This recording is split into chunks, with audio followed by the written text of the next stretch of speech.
What's going on, family?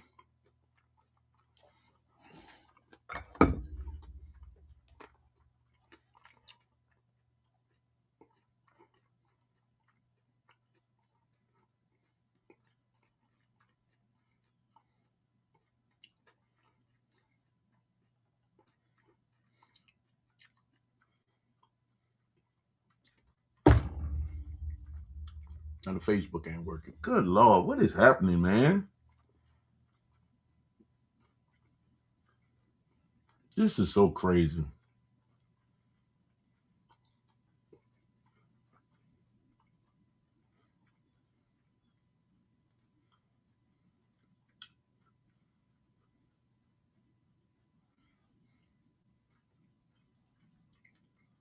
Absolutely nuts. Don't understand what's going on, man.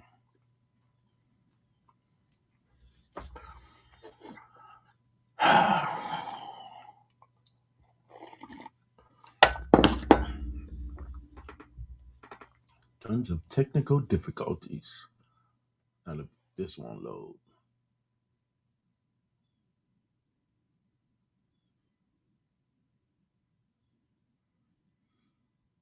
Oh my God.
I don't know.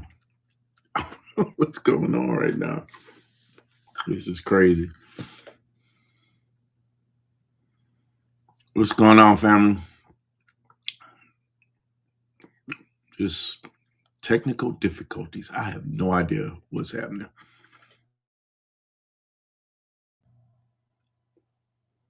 Testing 1 2 1 2. Good Lord. Got to love it. Didn't send this out.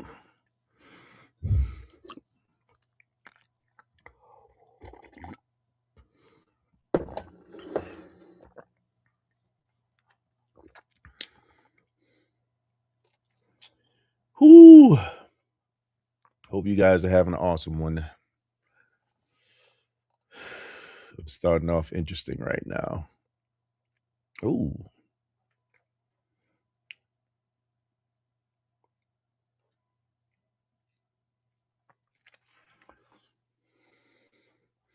Caught a glimpse of this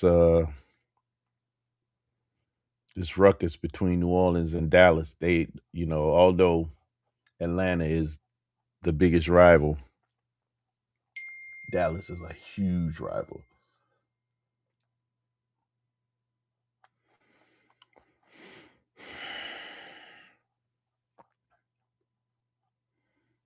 Oh, I gotta send these links out. Good Lord.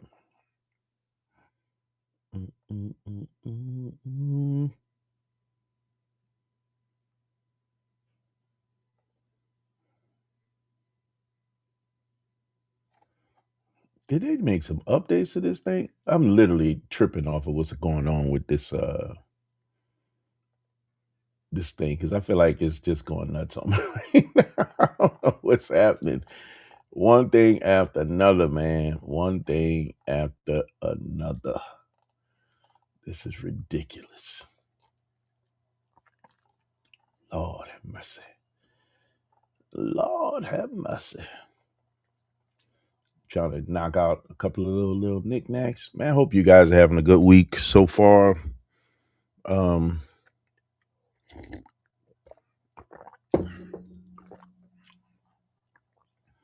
Definitely send some prayers out to all the cats that still haven't got power. Heard of a few, man. I don't wish that on anyone. Just send some prayers out. Hopefully they can get that stuff turned on quickly, man. They've been without power, probably over a week now. So that ain't cool at all. Not at all. I know what it feels like. I've been there. I don't wish it on NT1. Not a soul, brother. Not a soul. Not cool at all.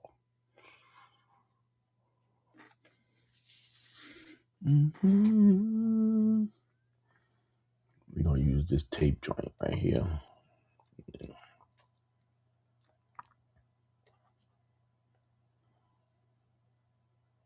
Get some things together, guys. Sorry about that.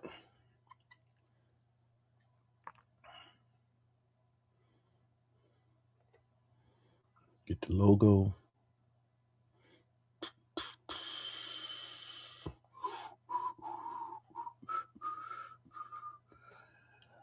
We do what you wanna do. We are hungry. We give all in full pursuit of you. Really, man, I feel like it's one thing after another, and I don't want to go all the way out and come back in.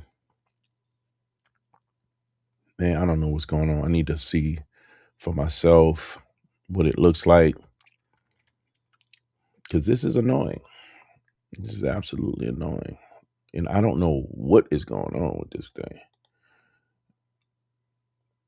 I think that looks like I got a few little updates from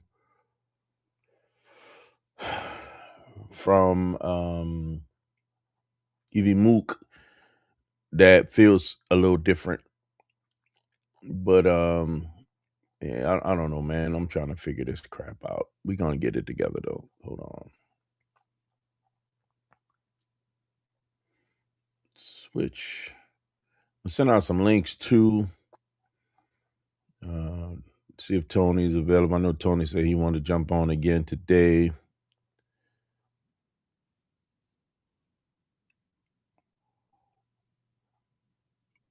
Looking not bad on the live stream, at least on YouTube. For some reason, it dropped. Or I wasn't able to connect to Facebook. Not sure what's going on. Challenges is actually connecting. I just really can't connect once I'm not on. That's the part that sucks. Unless I get all the way out and do this, I'm not doing that. We're not going through all that craziness. This is absolutely nuts. But we're gonna get it together. It's all good though. It's all good.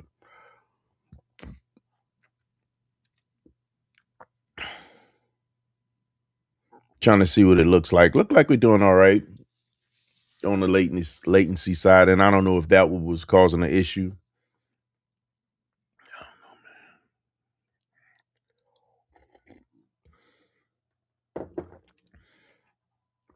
How you doing, Willie Brown? My brother from another mother. Hope all is well, man. I'm about to send these links out. Give me just a second. Let me see.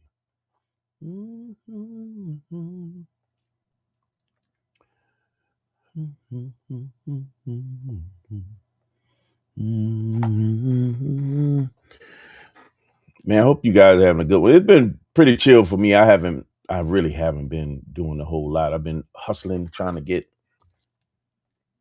all my little knick-knack stuff together. I got a lot of back-end stuff that I'm doing. So many different things I didn't change. I'm updating and trying to change in my little process. Yeah, man, it's gotten interesting. It's gotten interesting. And I think I'm creating more work for myself, but I think it's gonna be all for the good.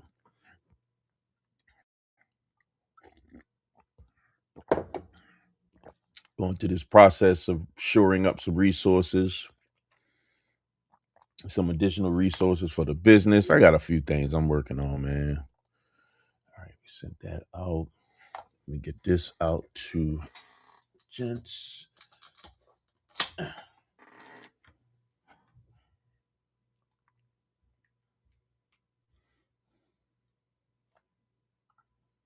right, we sent that out. Now we need to send this out.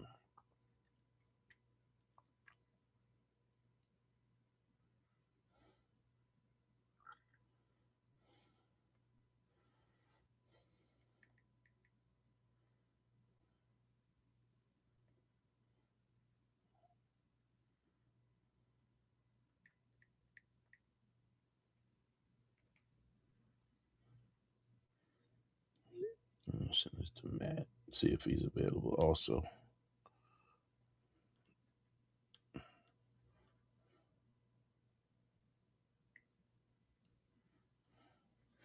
Oop. Let me see what Willie is saying.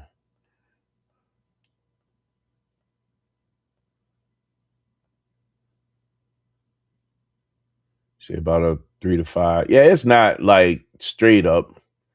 I know there's some delay. It's not instant, but Mr. Johnson in the building. What's going on, Mr. Johnson? Hope all is well.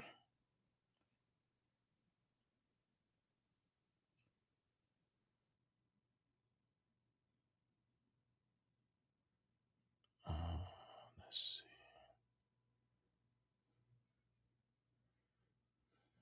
Let me extend it.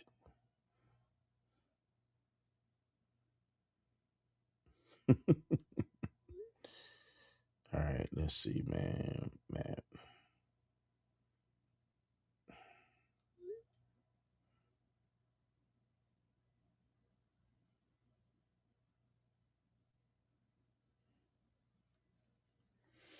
All right. Okay. Sound like a plan, Mr. Euro Auto Enthusiast. My brother. A B. All right, come on, camera. Act right. What is going on? This thing is crazy, man. I'm having a good old time right now. Gee whiz.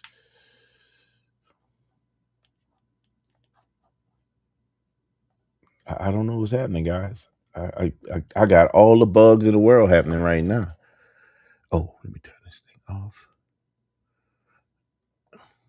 There we go. Let me see if we got initiation. Let's go to settings.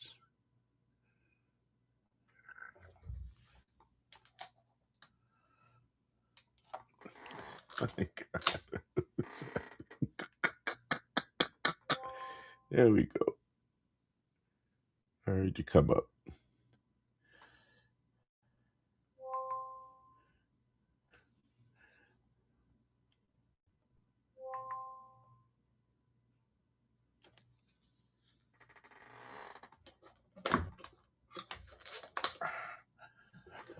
Oh, Lord.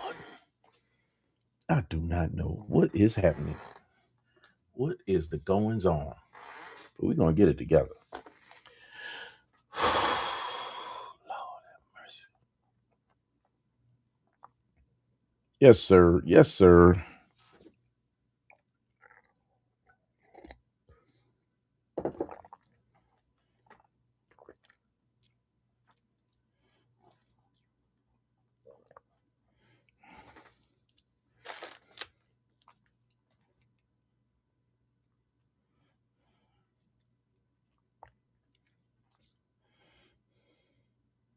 And there were some topics that I did not get a chance to really touch on last week. Some stuff that I wanted to talk about because I thought it was interesting, especially considering some of the things that we actually talked about. I think for me, man, part of it was the fact that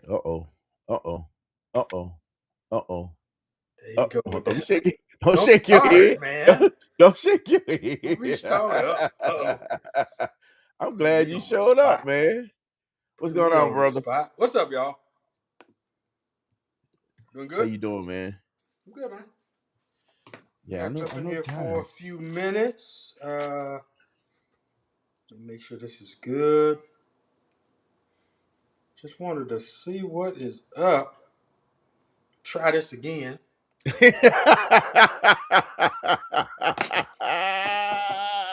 Yeah. Yeah, that Try part. that. Try that again.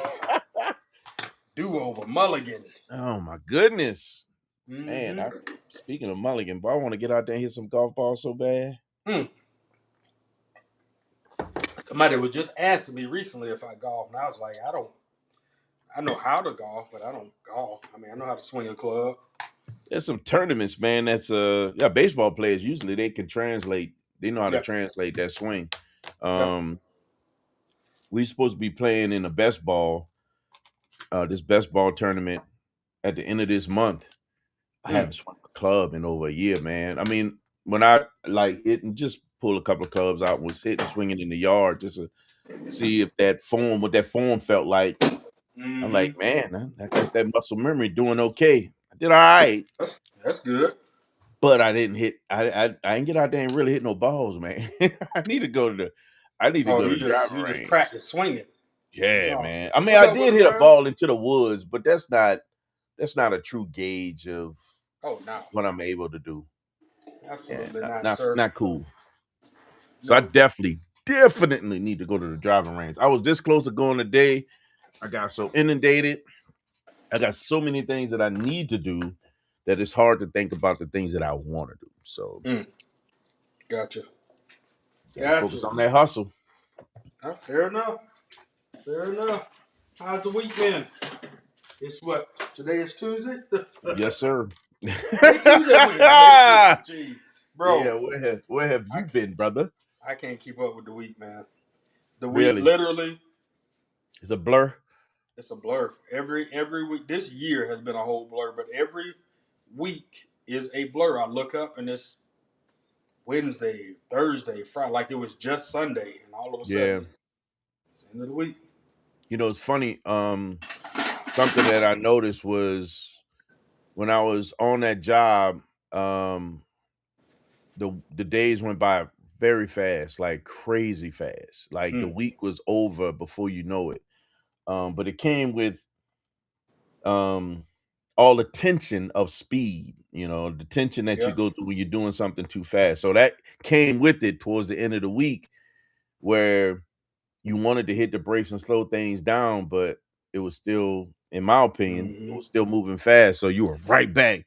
You jump into Saturday, you blink too hard, Yep. you waking up Monday. You know what I mean? And it's that was very frustrating. I found when I first got this time back, oh, it went by super slow. Oh Oh God, heck yeah. God, it went by so slow. But I'm It finding was supposed now, to. I think because I've gotten so busy with a lot of the things that I need to knock out, some of the things I need to finish, Mm, that I haven't. I find that the week is going fast again. yeah. Well, of course. The beautiful part is it's supposed to be slow when you transition into something new. Yeah, It's supposed to be slow when you go into a new chapter, a new venture, a new. It's supposed to be. Not all the time it is, but when it is right. slow, you're supposed to. At least what I have learned in each time that it was slow, and I look back and I was obedient and either didn't have a choice or was obedient. Right? It's one thing to have a injury that puts you down. You don't Yeah, really have it's a a whole nother choice. ball So game. Yeah, yeah, there's another thing when you are kind of still put in a situation to slow down, but you're trying to go fast, but you just realize God is like, slow down. You don't have anywhere to be but that's right where I here with was in the me. beginning. God, that was the very beginning. Yeah. That was the very beginning, and that's where I spent most of my time. Mm-hmm. Um, and I find myself when I feel like it speeds up a little bit because I'm it's crazy. Like September's right around the corner. It's here. October is right after that, and We're that'll gonna be make saying Happy New Year in oh, bro. Like about I 20 mean, we're gonna be days. saying Thanksgiving, happy Thanksgiving. You know, we're You gonna say be Happy New Year in screaming 20 Merry days, bro. Christmas here real quickly. Um, What you and know the about crazy these, by the part, way? man, I love those kiwis, bro. And you can Yellow eat the whole kiwis? thing. Eat the whole thing. Yeah, you just did. Yeah, Was it you and I that talked? No, somebody. I don't know. You may have said it. yeah. Somebody You eat else the told me skin about on that those because recently. that's where all the good stuff is on Yep. those. The skin. Just cut it and eat it. Yep. I love those things, man. Mm-hmm. I go through kiwis like you would not believe. Every time I get them, I eat them and they go too quick. Mm. I made Tay this one fast. Weezy, my God, bro, where you been? What's going on, bro? I know I see you still out that game in a bit, man, but I haven't seen you on the chat, man. How you doing, brother? That's what's up. Mm-hmm. Mm-hmm. Mm-hmm. Look, he said he had two today. Willie Brown had two kiwis today. I love kiwis. What Kiwis, today? Oh, kiwi. Oh, yeah. yeah, man. They they got tons of vitamin C. And tons of potassium. They're a big Mm-hmm. potassium hit. Um, when I was I got to run get some more. yeah, me too. Me too. Honestly, definitely need to get some more. But yeah, man, kiwis, fire, absolutely fire. Mm-hmm. You say, apparently I'm feeling pretty good. What I had about how about my man? I've been good, man. Been busy learning to get well, not learning, put myself through the gauntlet, getting busy again, looking at man, you some of the stuff that I Gauntlet. bro, gauntlet, The bro. gauntlet. Like Oh, for okay. real. Mm. Yeah, I'll make you laugh with the gauntlet, man. I will make you laugh with the gauntlet. But just going through the gauntlet, man, trying to get some things done. I Mm. got a lot of checks in the blocks that I need to hit. And um we just gotta adjust and make this crap work, man. That's where I'm at right now, man. But just Okay. grinding, brother. Just grinding. It's been good though. I can't complain. You know, I've been dealing with some really cool situations, um, meeting and gathering some pretty cool folk. Good. Like I really can't complain. It's been good, man. It's been a lot of learning for me. Um, Mm. Learning for sure. yeah, man. A lot of Learning for learning. sure. Oh my goodness. Mm. So it's been good, man. It's been good. That's good to hear, man. It's good to hear. Sitting there, we would start talking to Sean, and he was I talked to him during my walk yesterday. And Mm-hmm. I ain't seen him on here in a while. Well, yeah. Let me yeah, see. he been bit well, you know, with his son. And you know, now he's that dude go to bed like he sleep at like when I say in the bed like 8, sleep at 9. Mm. All right, boxer. Okay, champ, you leaving? You can come give me. You ain't gonna come give me a kiss.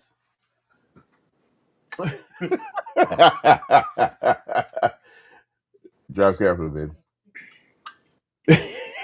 You be like them kids. I Ooh. know. Hey, Ooh. hey, that's all you got from me. We got way more from you.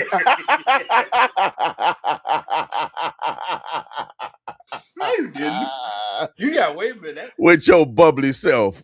You better leave me alone. I was excited. That Hey, one did you call. tell That her one about call. this? Did you That tell her one call. about I it? don't want to miss. And I ain't mad at you. I do not blame you. Honestly, that's one I don't want you to miss, especially under the circumstances. I get it. That's one I definitely don't want you to miss. You need to make sure you take that one, make that one work. Did you tell her about that call? Mm-hmm. Like, what she said? Did you let her see it? No, I ain't let her see it so much, but she laughed. Oh my god! Yeah, you should send it to the But link. like I told you, hey, she felt special, so that's all that matters. That's all that matters, man. But that's the important part of it all. You know, the Mm-hmm. guy's gonna be here to support you no matter what. You might be the subject of a little And humility. let me say, as a matter of fact, let me clear the air real quick. Let me say it on here like I said it to you. Hold on, let me turn When up we this talk. volume. I want to be able to hear it loud. Oh, go ahead. Oh no. We ain't going yet. We about to give it all that feedback and stuff. Oh Lord, no, these monitors, they do what they're supposed to do. Mm-mm-mm. Um,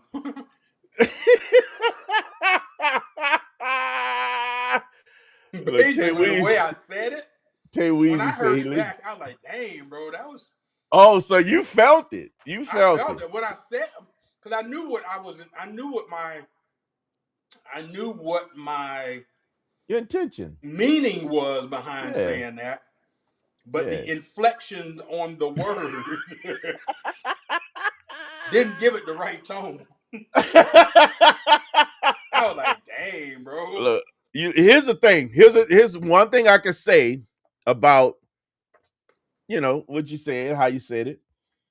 Somebody was gonna feel really good about that, and somebody was gonna feel some kind of way. Or could whoa, not will, Yeah. could feel Mm-hmm. some kind of way. Yep. But I I love think. y'all. I think what was needed to be accomplished was accomplished, and I think Mm-hmm. that's what's important. Most certain. Yeah, Most certain. We're what's really big two this birds with week, one man? stone. Huh? Two birds with one stone. Amen. Amen. Yes, sir. I'm gonna stick to that. How about I would that? say either one. I'd say we even got an extra bird. I got a little content out. Yeah, you got three birds with one stone. Gee. So did I heard that? I was like, OMG.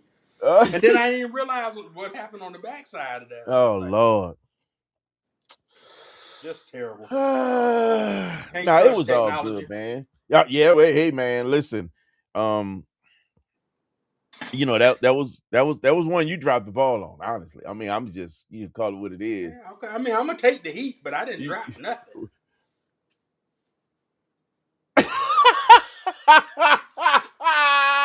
you looking good with it. Look, Didn't I drop. think you thought you clicked mute. I can honestly No, think it you wasn't thought that. I you thought clicked no, it it wasn't about clicking mute. I thought I had exited out of the out of the live stream. off the stage. Yeah. So what ended up happening was I closed the tab. I didn't go out. Were you able to hear us? I eventually I heard y'all. I was like, wait, why am I hearing y'all? So the part that got me was when you said, wait, what'd you say? Oh no, you said, oh, you I said think I was replying to something something, she and I said. sound like you laugh. I thought I got you laughing on that one. Probably did. Did you hear me when I called you a little nasty booty little boy? Mm, I think I heard that, but I was like what? Man, y'all leave me alone. Mm.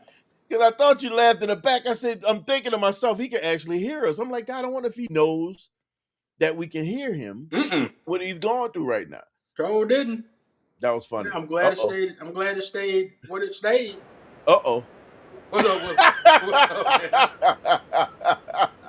What up, Willie Brown, my brother from another mother? Yeah, Look, it stayed what it stayed. Hey, hey. look, he just shaking his head at AB. What up, homie? Why it's got to be all that? Why it's got to be all that? Ugh. You know, it's hard out here. It's on out here. Yeah. Yeah. Yeah, I understand, man. It's all good, man. It's all good. I'm just glad that you gave us a little something out of it. Of We course, got a man. little something out of it. Just a little. Just Just a little. just a tad. Mm-hmm. Mm-hmm. Mm-hmm. Man, what's big this week for you, bro? For me, Yeah. huh? Wow. It's been two things. The alpha. Okay. Still You working got on new the content alpha. coming on the alpha? Yeah, content's coming on the alpha. The major teardown and all the things that have been found since the teardown. Oh We're still wow. working on other stuff in the back end that I may have mentioned before with you.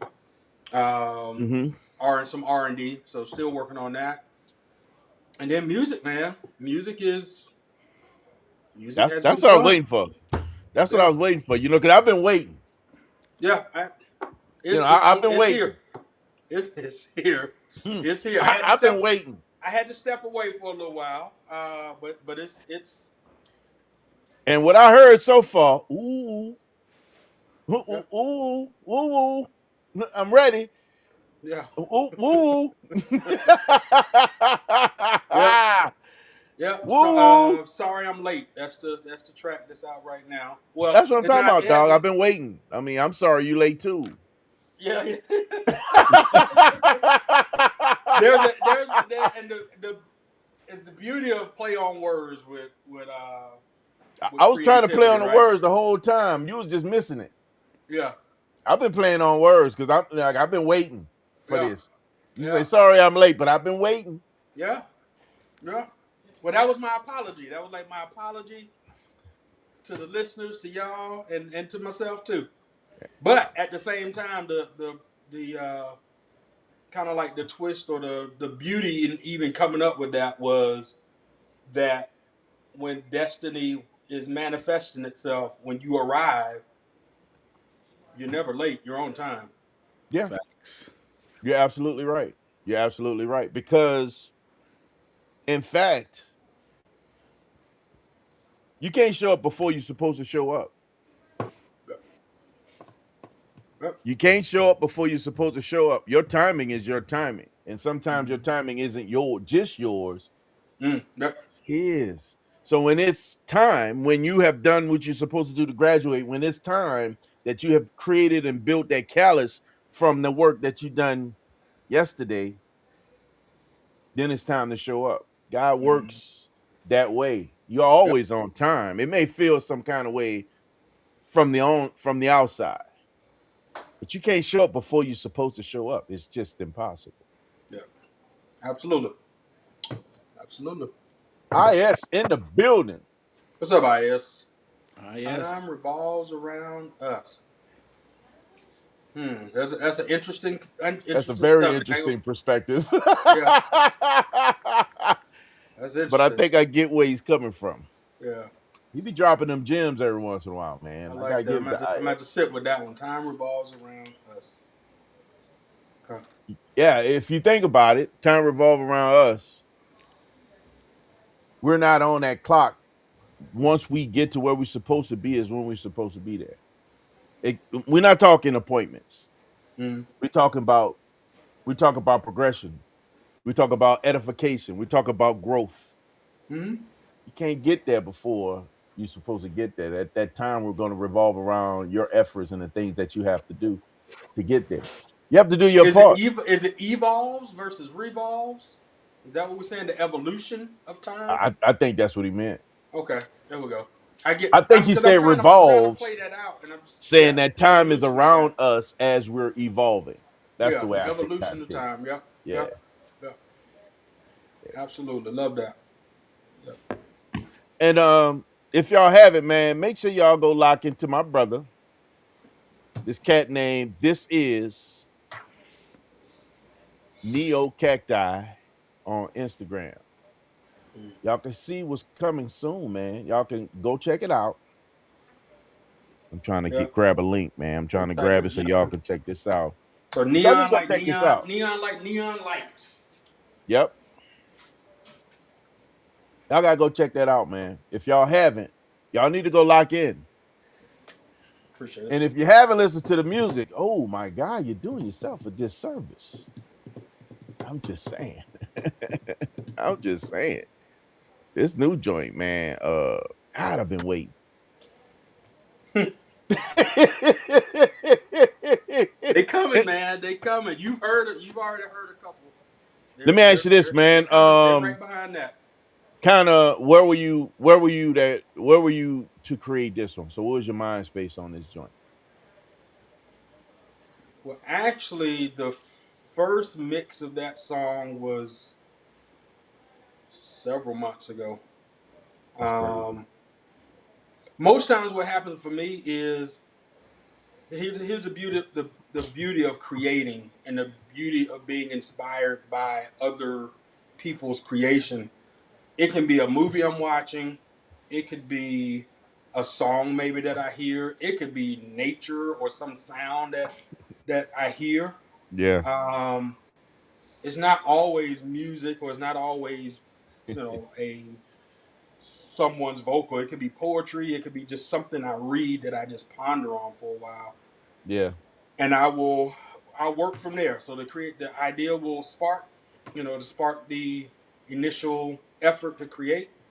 And I may have something, I might not, but I'll just let it sit for a while, and eventually I come back around to it, and maybe the inspiration comes from the evolution, as IS was saying, evolution of the process. So as of maybe a week or so ago, um, I've been in this season now where I'm talking with a high school classmate of mine, a fellow creative entrepreneur, and we were talking about how frustrating it is to lose track of the day because we get distracted. And we get Ah! distracted by all of the moving parts of the different aspects of what we're doing.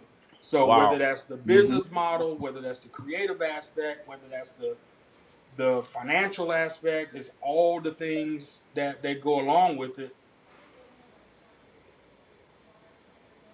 And you have one or two things that you major things you're trying to get done that will expand you, but all these little small things come into play and just It's pull noise. you It's away noise. from it. Oh my God, the And it noise. ends up being noise. It feels like it's not like, okay, here's an example of noise in that sense would be get on here to go to Instagram to find a message or find something that I was looking for, and the first thing pop up in the feed got me, and I'm Yep. watching that. Next thing you know, I'm scroll, and I've Yep. been here 15, 20 minutes, 30 minutes. I'm like, dang. Then I got to come out of here. I come out and I sit there and I'm like, oh shoot, I went in there for something that was 30 Yeah. minutes ago. Yeah. So that's one distraction for Yep. sure. But the other ones can be that moment of inspiration to make a beat, like or whatever it is, to work on some other idea other than the main thing that I'm working on. So they don't Did you see always that be the worst reply I way. sent you? You did that one post on your stories of Uh-huh. that moving image. You Today, remember that? That yeah, it was like almost it looks like a flower, but it's Yeah, yeah, some like a graphic flower. that's yeah, constantly it's a moving, it's a right? Houdini. I forget what app it is, but yes, a Houdini So create. my reply to you on that to that was I sent you a response to that was how long did you sit in front of that before you realized you were still in your skin, right? Mm, Those type of things, you like you say, you can get kind of like lost in that moment, right? You yeah. kind of get and you looking at this thing, and all you're looking at this thing do is transform and it move, and what shape is going to take next, or Mm-hmm. there's two things that can happen. To your point, you can get yourself lost and just be mesmerized by the time just spinning out of you as you're Mm-hmm. sitting there looking at this image. Or to your point, as an artist, you can find some inspiration in this. And as you're looking at it, you hear something and you got to keep listening to it because you want whatever that's coming out from you, from your experience through this image to continue to manifest and to grow and to come into whatever it is going to be so that you can take the next steps, right? Mm-hmm. Mm-hmm. um when I saw that, that's the first thing I thought. It didn't feel like for me one of those things that will land in space so it only wastes time. It felt like it could have been something that would inspire. That's what it Mm-hmm. felt like, and that's the reason Yeah. why I made that statement. Yeah, yeah, no, that's a fact. That is a Yeah. fact.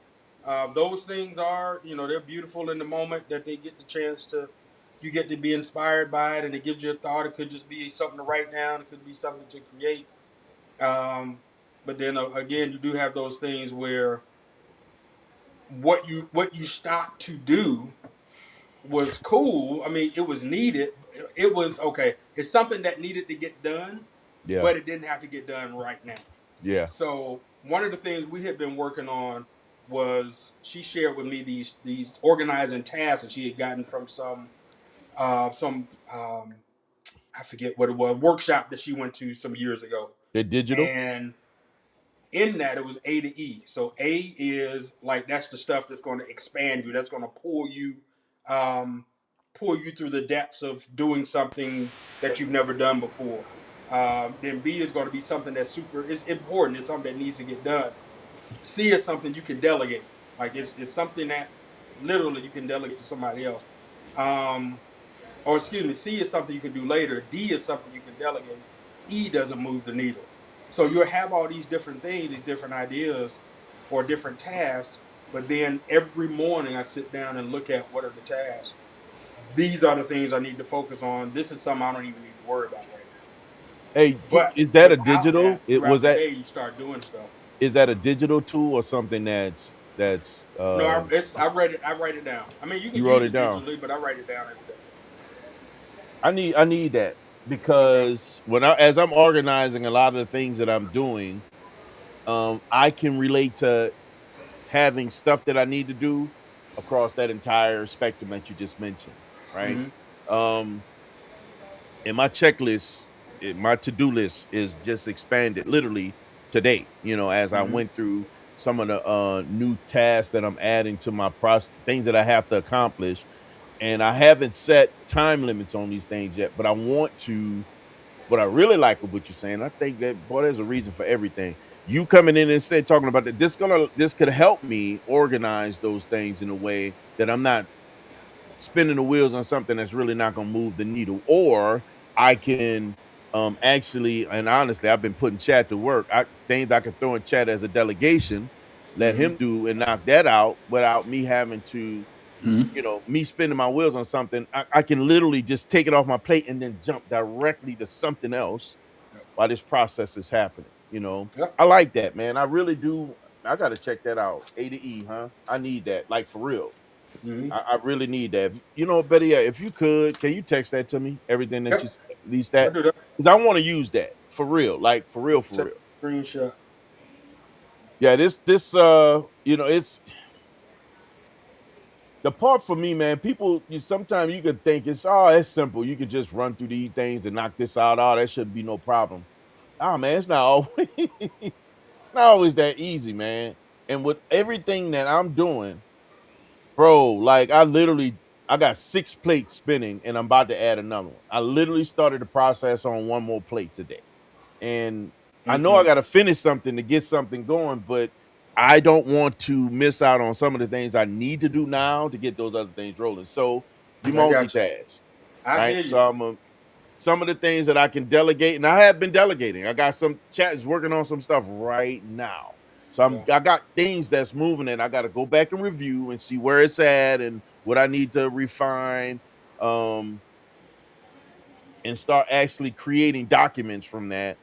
I got a few things, man. I got a few things that I'm working on.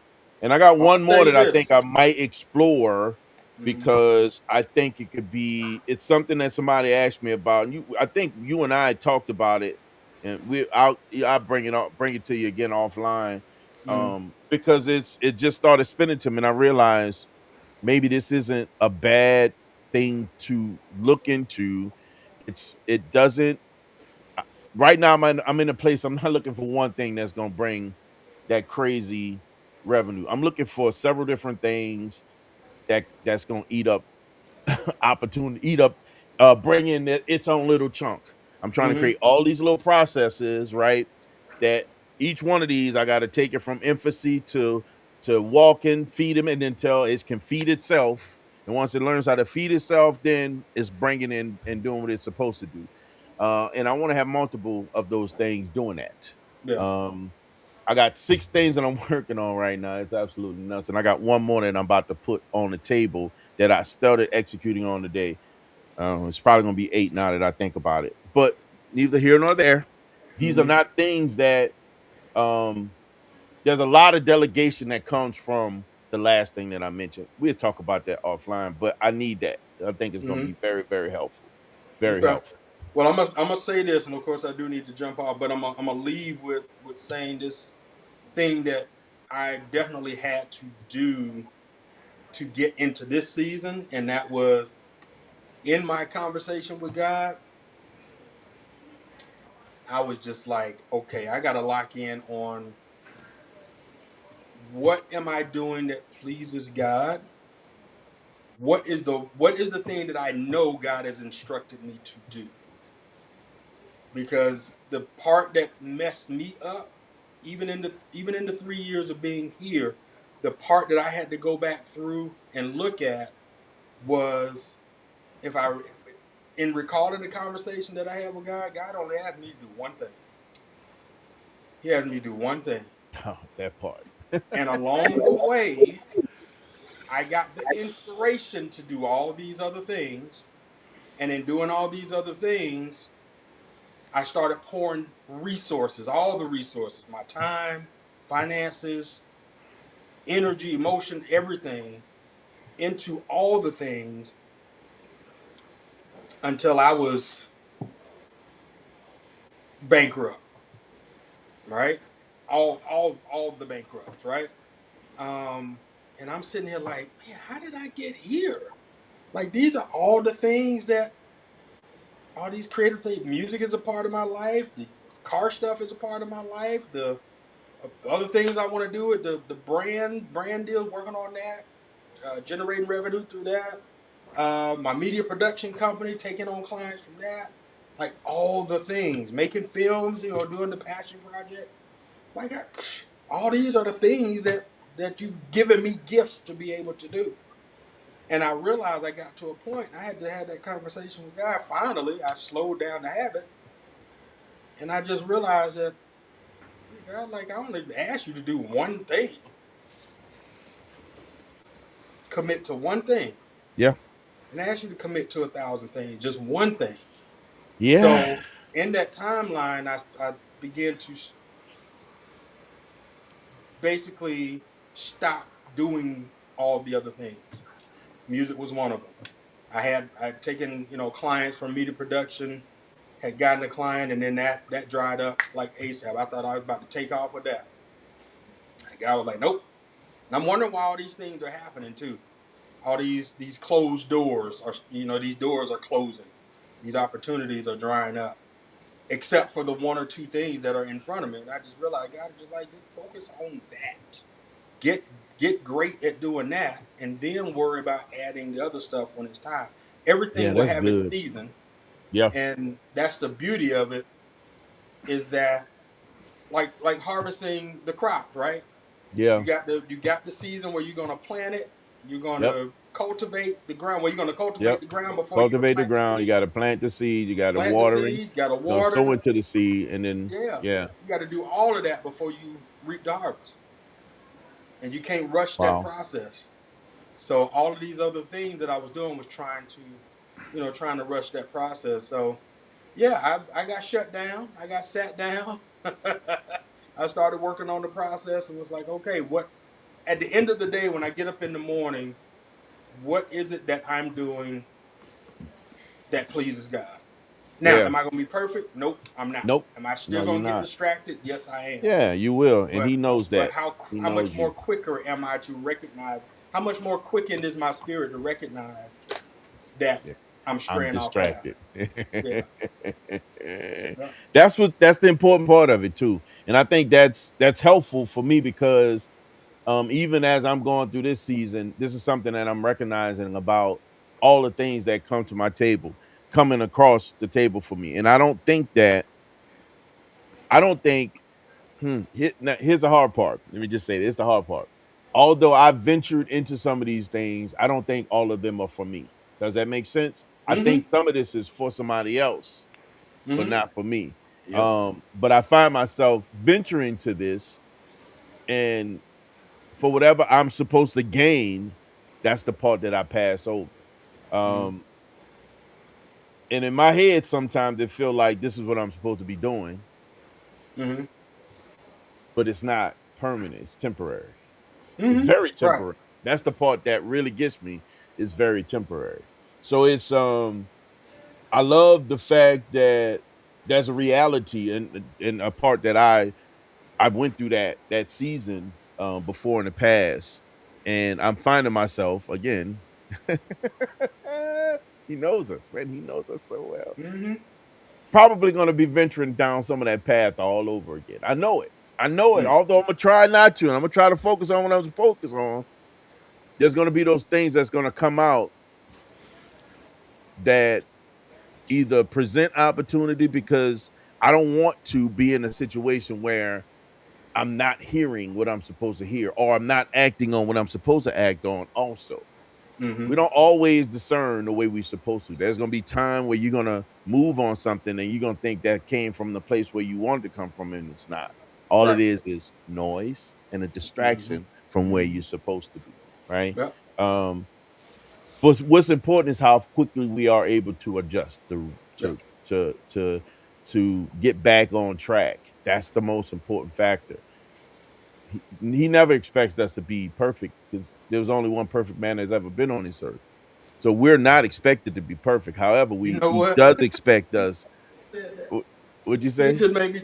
I'm glad you said that. You made me think about two things, but I want you finish first. But he does expect us. He already knows we're going to make mistakes. Mm-hmm. But what's important is how quickly do we adjust? How quickly can we recover and find ourselves back to him? Because so many people, we all lose track. Even those who are, in the deepest spaces get distracted. It happens. It can Mm-hmm. happen in a matter of a moment. And it's just I heard someone say that described this. The devil has um um the devil uses three fishing lures, right? To get your attention. And he gonna keep throwing one of those three at you: lust of the eye, lust of the heart. Um, oh God, what's the other one? Can't think of it. It uses three yours. So he gonna throw those whatever. He gonna throw the first one out. He gonna throw this whatever it takes to get you and grab your attention. That's what he's gonna use, Mm-hmm. Gotcha. right? So when you are distracted, that's that fishing line going out there trying to snag you and drag you in. As soon as he grab you, you don't have to hold on forever. You don't have to hold on the whole time. You can let go, right? Mm-hmm. The reality is that that's the part that we have to land on and Mm-hmm. recognize that we can let go. We don't have to stay in that space. But if you don't know, let me hold on, let me grab it, and I'm gonna let you say what you got to say after that, AB. But when you don't, uh, uh, uh, It is on purpose. Abuse is inevitable. Abuse when you is. Gotcha. don't know your purpose, Yep. abuse is inevitable. You're gonna mess up. Yep. It's gonna happen when you don't know your purpose. So when you understand your purpose, you're gonna get distracted, but then you get Mm-hmm. back in line to focus on your purpose, Mm-hmm. right? When you don't know your purpose on this planet, on this blue ball, under his guidance, man, you're gonna hurt yourself. You're gonna Mm. stumble, you're gonna scratch your knees, you're gonna scratch the palm of your hands, you're gonna hit them elbows, you might even hit Mm-hmm. that chin, but you're gonna fall. You just got to get up and try to figure out again. And the only way you know your purpose is you got to get close to him. You got to be in commune with him. You Yep. got to be in relationship with him. Once you understand him, you start getting and learn more of your purpose and where you're supposed to be. Absolutely. Absolutely. Well, I'll say my two. Go Noah. ahead. Say that Noah. again. Noah. Noah. There you go. Noah in the Bible was given what task? He built an ark. Okay. Was he okay? And so to build an ark, right? Yeah. What do you think would be a distraction? We'll just say in today's time, if you're given a task to do something to save a certain group of humanity, what The else? What same else would distraction that he had back then. yeah, They were partying and drinking and having a good time. Like, what you building a what? yeah, Yeah. Come on, man. What you doing? You really? Well, cheers to you. Good luck with yeah, your boat. yeah. That's what was happening then. That will be a distraction today. That would be the Yep. distraction now. And then also not just the sinning, but then trying to do what? Trying to save others from His the his inevitable. instruction, Yeah, I think the byproduct of him building the ark was to save this fraction of what was on his planet, yeah, right? At that time. But his instruction was to build a boat. that's it. The crazy part is he had no instruction on how to drive the boat. He just was to build a boat. The boat has no Build a boat. rudder, had no steering wheel. It was just a boat. Just build a boat, and the biggest thing here's my takeaway from it. God didn't ask him to go trying to save nobody. No, wait, not at all. Not at He'd already been all. given instruction on what was going to happen, what was supposed to go in the boat. Yeah, that's So it. the goodness, and I say that because I think about somebody else shared this experience with me about helping someone that was in need. They learned from that particular experience. You and I One talked was about that. We talked about that. the instruction was to do one thing. You did that thing, but then you went ahead and did so many Up other next. things Yeah. and put yourself in harm's way or in jeopardy to realize you weren't asked to do all those things. You was asked to do one thing. You be Yeah, that's a obedient to the fact. one thing. That's a fact. That's it. That's it. And I think Oh, and then the that last thing. go ahead. Last thing. In Revelation, they talk about the angels, right? Yep. That the what was it? The seven angels, seven churches, Mm-hmm. the seven angels. So when they came before God, or when can't remember how it worked, but the angels were in communication with God about what was happening on earth. Even the angels weren't perfect. Right. Even fault was found in what they had allowed to happen on earth. Yes. So They're if not an perfect. angel isn't perfect, then we definitely aren't perfect. So it isn't about us being perfect. It is about us being humble, have gratitude, be grateful, Obedient. love, be obedient, Mm-hmm. and just know when we do fall, like you said a moment ago, when it's not if, it's when. So when you fall, It's inevitable. get It's gonna back up. happen. It's gonna happen. Just get It's back gonna up. happen. Dust your feet off, get back up, and keep it moving. Keep Clean it them moving. hands. Get them rocks off your fingers. Yeah. Put a little Makira cone on your hands and keep it moving. Put some water on your hands. A little better dying to keep it Look moving. better dying. And then Makira cone. You had the Makira cone. What was that? Hibiclins? You remember Hibiclins? Yes. Yeah, you use that before surgery. Yeah. Go on and get that. You're gonna need some surgery. Go on and get that cleaned out. That's funny. That's Yeah, funny. I man. love it. I love it. Yes, Yeah. sir. Yes, sir. Yes, Yeah. sir. I think that no, that was good, man. Thank you. Thank you for kicking that off for me. Cause that's well, you know, my head is most of the time, and that's where it's at. Yeah. I think although my head is there most of the time, I think I needed to hear that. Like for real. Like I really needed to hear that. Thank you. Appreciate it. Like for real. Hey, praise God. That's God. That's God in Yeah. me. That wasn't me. I Yeah. mean, I'm sharing my experience, but the obedience is to share. Amen. Yeah. Yeah. Amen. Yeah, man. We like I said, I got a couple of things that I'm gonna try to get up with you on that I'm thinking about exploring. I do have a couple other things that I wanted to bend your ear on. Kind of take well, bring you up to speed on something that a couple of things that happened that it just blew my mind that I needed to share with you. Fair enough. Letting Fair them work. enough. That's all it is. Letting them work. Sorry about the delay, guys. Who was in this conversation? What up, Ray? I know Willie What's Brown up, Ray? already hit you up, man. Joe Nobody, what's going on, my brother? Go down with a bacon Uh, cube, smoked rib. man, let me tell you, bro. I'm literally gonna be curing Y'all, some y'all are ribs not about to tomorrow. make me hungry. That's what you're not gonna do. That's what you're not I'm gonna do. curing some ribs. I'm Hey, curing ribs tomorrow. I'm gonna start a cure on some ribs tomorrow. AB, I don't know leave if me I'm gonna alone, just man. have to have you here. I don't know how I'm gonna get them to you. May Leave have me to bring alone, them man. personally. But these Leave me ribs, alone. hold up. It'd be different if I was the only one that tasted them. Willie Brown, how them ribs, man? Hey, really? I had a bag full of ribs. He said, Really? really? A bag. A That's Willie what Brown, bag you how get. full them of ribs, ribs. man? No sauce needed, bro. Yeah, Ah, No yes, how sauce them less, ribs, needed. man? no sauce. I Ah, don't like yes, how y'all. them ribs, I don't man? like Just y'all let right them now. know. What you say? I don't like y'all right now. I already apologized for the last week, and now y'all rubbing it in. All right, uh, all right. AB, I'm gonna take care of you. I promise. Okay. Lefty in the building. Lefty Lefty in in the the What building. building. up, Lefty? The enforcer in the building. What up, Lefty? Mm-mm. All right, y'all. It's been real. I It's got been you, Ray. Don't worry about it, it's been man. ribs. It's been ribs. I'm feeling a little sarcasm. I'm really feeling a little sarcasm right now. Hold on. I guess. Uh Nope. oh. Uh oh. They ain't in there. I ain't got nothing in there. Nope. This what we doing. This what we do. We doing it for real. Oh, you trifling. You trifling for real. Nice shirt though.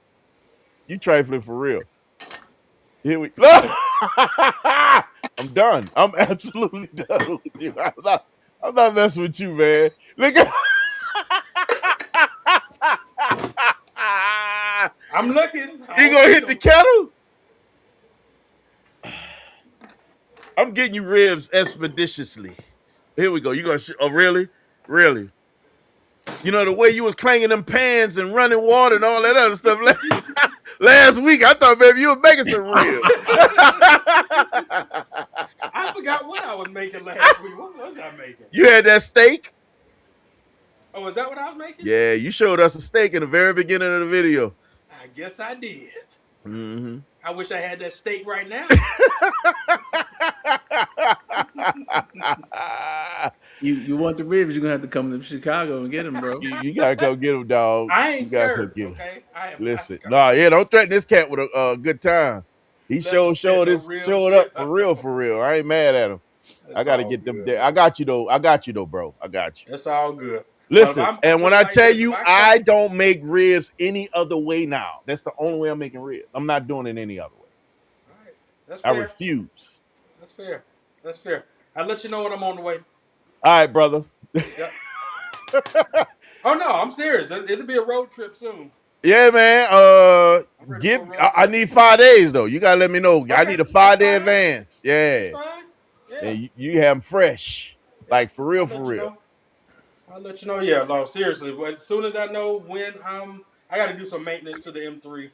Okay. But so once it's gonna be at least, well, I don't know. Got to tell me when it's gonna be, When is right? your So trip? You got a trip coming up? do I have a trip? Yeah, I thought you had a trip coming up. Did that change? Or did you take it and nobody knew about it? What trip? You supposed to be going abroad, brother. Mm. Didn't go. Okay.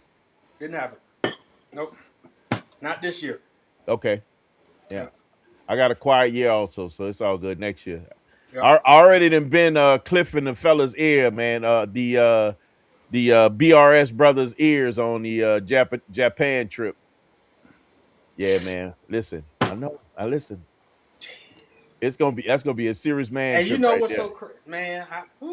So much has happened this year. Yeah. Especially around what man, why I can't get this guy's name. Other than Larry Chin, so you know Larry Chin, right? Yep. Yep. Photographer. So Larry Chin's been rolling with what is his name? Fast and the Furious. Come on. With Oh, the I Japanese just kid. I thought Mm-hmm. For the upcoming Drift movie. yeah, Drift. Yeah. 25. With Yeah. the reunion or whatever. Yeah. So they've been everywhere. They were in. They have been. They got something that's coming here. There's gonna be a car event and then like a movie, like a what you call them. So my assumption that they're gonna be here as well. They've been coming to Chicago for a few events. I missed them a couple of times and I called them a few times. So Okay. yeah. All right. We'll see what happens. I'm ready to see the movie for sure. Yeah, you ain't the only one. I I'm definitely ready to do. see the movie. Definitely So want to see nothing it as else. well. Yes, sir. Okay. Yes, sir. Okay. You All right, got things y'all. to do, man. I'm not gonna hold you. I'm not gonna be a distraction. Don't Too late. get. Too late. I already did it with the ribs. I ain't even gonna be able to sit in the street. I I got had some to find some Oreos. I'm gonna barbecue send you sauce too, to man. sniff it. I got some Oreos. I'm gonna send you, No, I keep them Oreo. man. What is it? The blondes? Nope. You Which ain't even one? Not ready, them man. Coca Colas. Nah, man. They ain't Coca Colas. They a whole nother level, man. You What ready? are they? You They sit didn't win. down. They didn't win the Chicken banana and pudding. waffles. Banana Banana pudding. pudding? And chicken and waffles. Oh no, keep them Banana chicken and waffle. pudding. Banana pudding though? They got banana pudding. Yeah. Banana. Look how you leaning in, dog. Look Does it taste good? Does it at taste good? I just saw them today. I saw the banana pudding and the chicken and waffle You joints. know Yeah. me. You know me. Yeah, man. See, if Get you I'd have some. known, I'd have had it on the live. Get you some seat belts. We get you ready.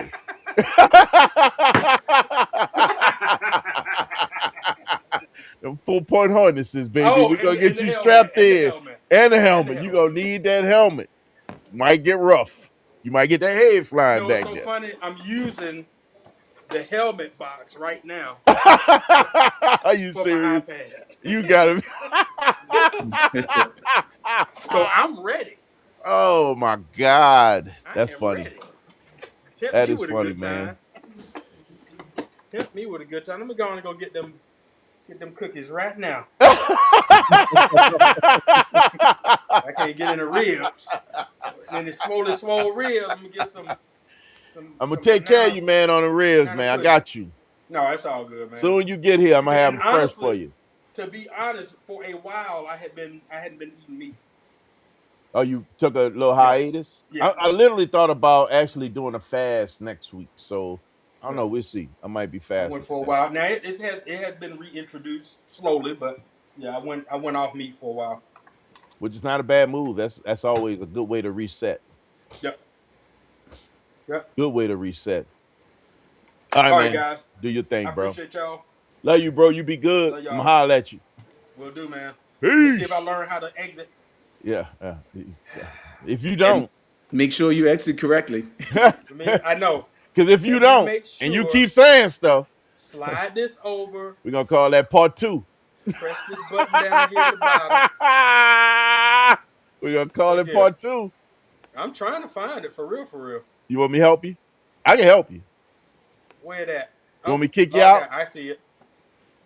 I think I got it. If I'm still talking 10 minutes from now, then oh well, I messed up. we Don't you clip me up. we'll kick you out. We'll kick you out. Don't you be clipping me up. Unless I don't think we could get a repeat like you did last time. That was really candid. I like that one. yeah, you're not gonna get that again, sir. All right, y'all, man. Y'all be Go ahead and good. do your thing, man. I'm gonna holler at you. See you, man. Love y'all. Peace. Love you too, bro. Boy, yes indeed.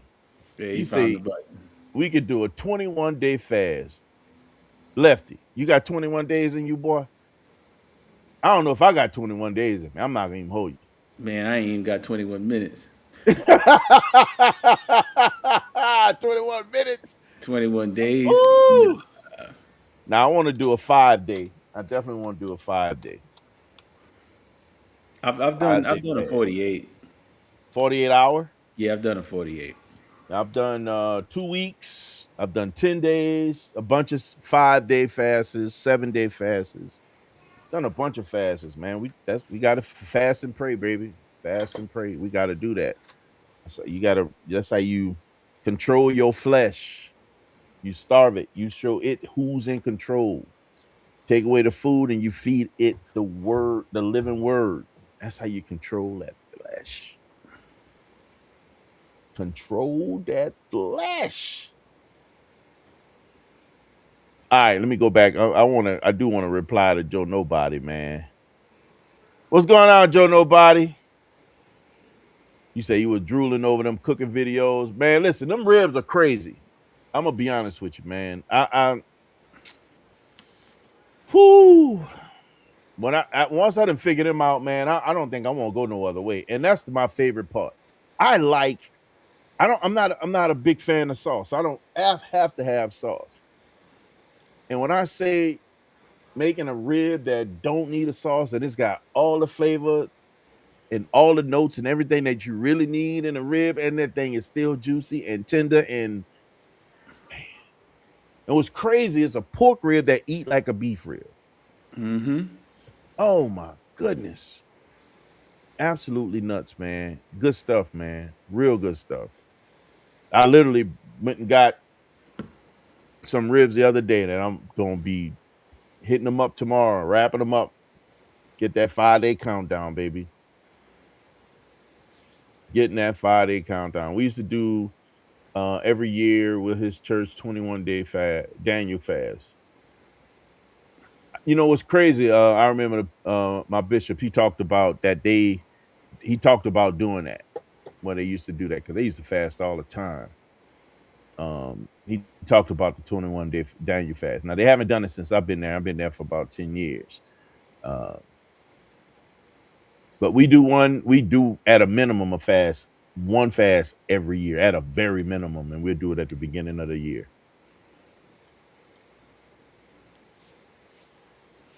Need that, man. That's a good reset. Allow you to get in alignment, man, and stay in tune. That's necessary. It's very necessary. Very, very necessary. Lefty, you gonna jump on that fast, man? Let me know. I may do some of them days with you. I ain't doing 21. I get 7 of them. I get 7 of them with you, man. I think that's what I got in me. I got a good 7, but I do 7 with you, man. I might Yeah. even break it up and do 14, but I don't know if I got 20. I probably can do 21. Depending on what the fast is. If it's just water, ooh, that'll be tough. I'm sure I can do it, but it'd be tough. So we usually do either juice and water, or they do broth and water, broth, and juice, where they give you that option. And I can do that, especially with that bone broth. You can get a lot of protein in from that bone broth, so it fill you up, make you feel like you did something. Oh, the all carbon Bugatti was wild. Oh yeah, yeah. Are you talking about the one on one that I posted?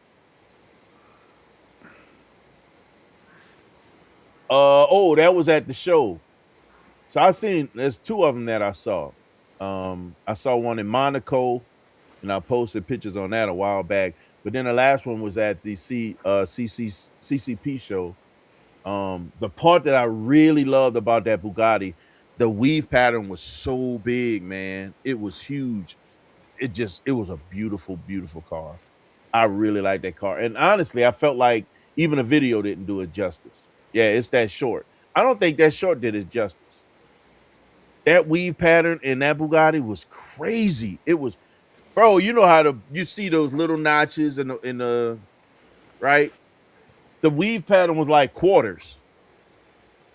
Like it was big, like it was a big pattern, bro. It was really, really nice. I don't even know if I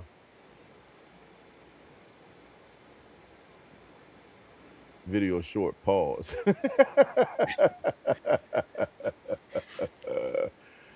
I don't even know if the video did it complete justice, because in person the car was beautiful, man. You try to get the best angles, get the light hitting the way it's supposed to, um, have a decent enough camera to get the video. And these phones that we have is absolutely more than enough, to be honest with you. Um, but this man, that thing was beautiful. Not gonna hold you, absolutely beautiful, absolutely beautiful.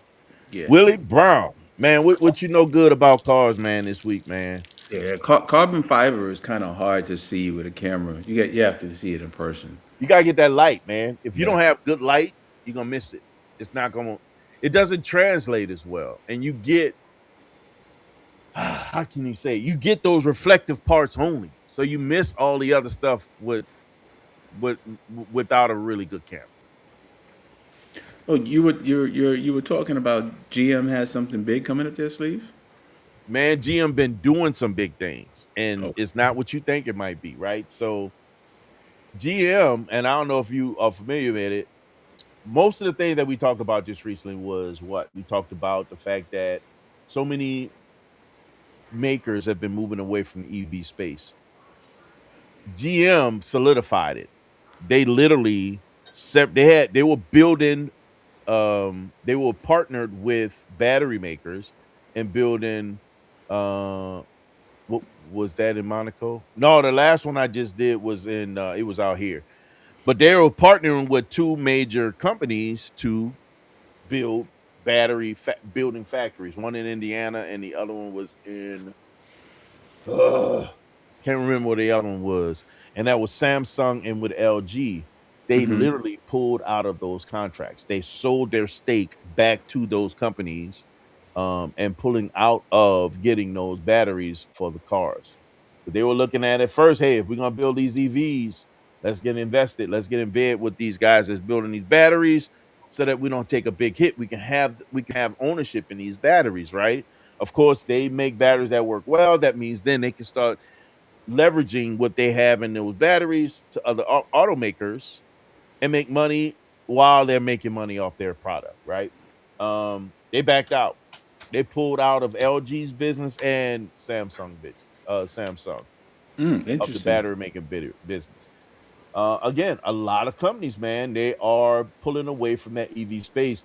And I think that, especially when it comes to ice car makers, those who are already in the EV space, um, the Lucids, the Teslas, that's what they know. That's what they do, right? And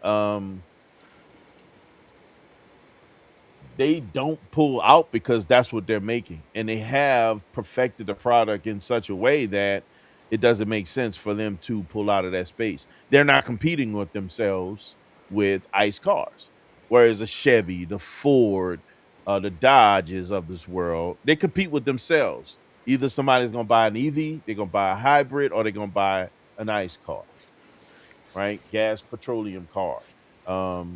They compete with themselves, Well, and people are Ford, finding themselves, if I'm gonna get a Dodge, or I'm gonna get a Ford, or I'm gonna get a Chevy, let me get something I can fill up with quick. We don't yeah, have the infrastructure to support all the fast charging that I want to do. yeah, Last time I saw, and then the people that get away from them, they learn that, man, fast charging isn't everywhere you want it to be. yeah. It's mainly out in mainstream, but it seems like Ford, Dodge, and Chevy have seemed like they're not going to completely abandon the EV market. It's They're not. It's holding not strong. completely. They pull completely back though. They Yeah. pull way back. Them breaking a break, at least from a share. I know, and I think I did see some information on Dodge as well,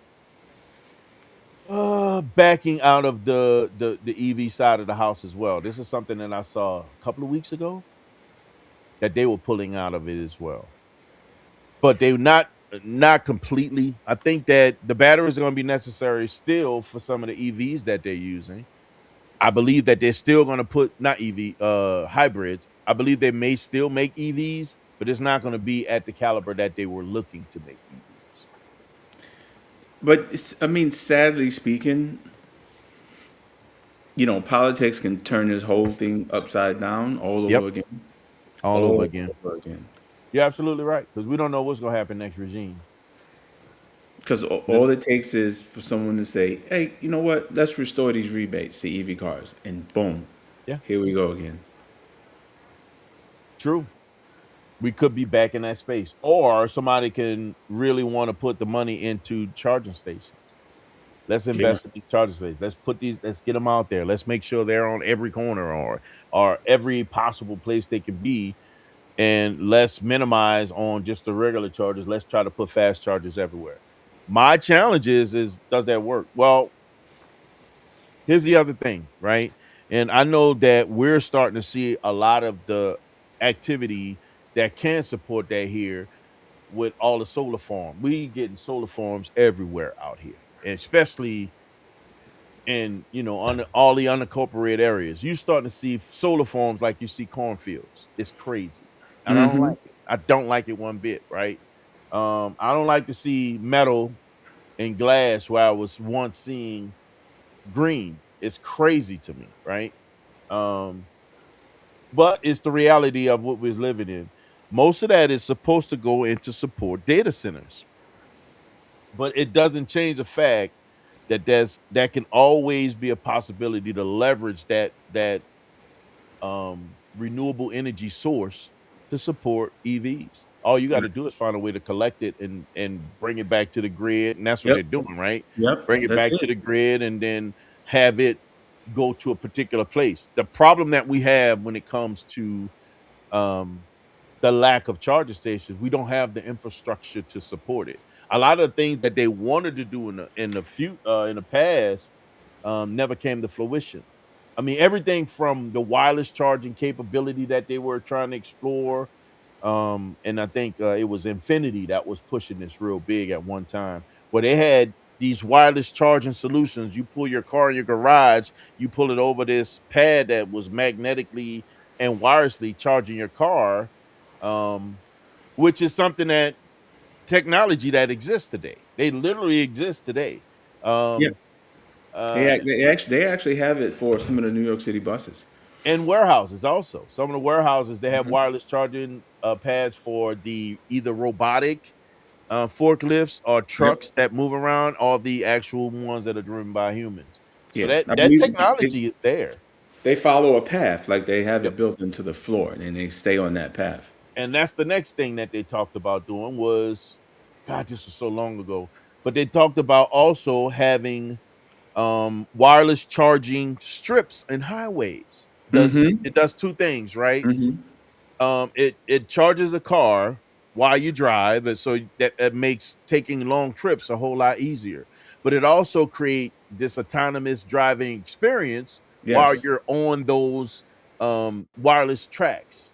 It allows you Also, to take your hands off the wheel and just go with it. Every car stays in line that is going through this process, the whole nine. So you got trains of cars or caravans of cars all on these wireless tracks on highways that don't have to worry about stopping for charging because they maintain a charge on the entire road. So if you get on at 50%, you will, whenever you get off the highway, you're 50% because the strip right. would be, let's say, a quarter mile long. You have quarter mile charge, quarter mile off, quarter mile charge, quarter mile off. So it's just the path that you hit it, charge, then you uncharging, charge, you're uncharging, charge. But it was so sustainable that it would allow the car not to lose a charge. You will maintain whatever charge you have, along with maintaining speed, along with the autonomous driving, not having to work. You can take your hands off the wheel, stay in front of the person, stay behind the person that's in front of you, and so on and so forth.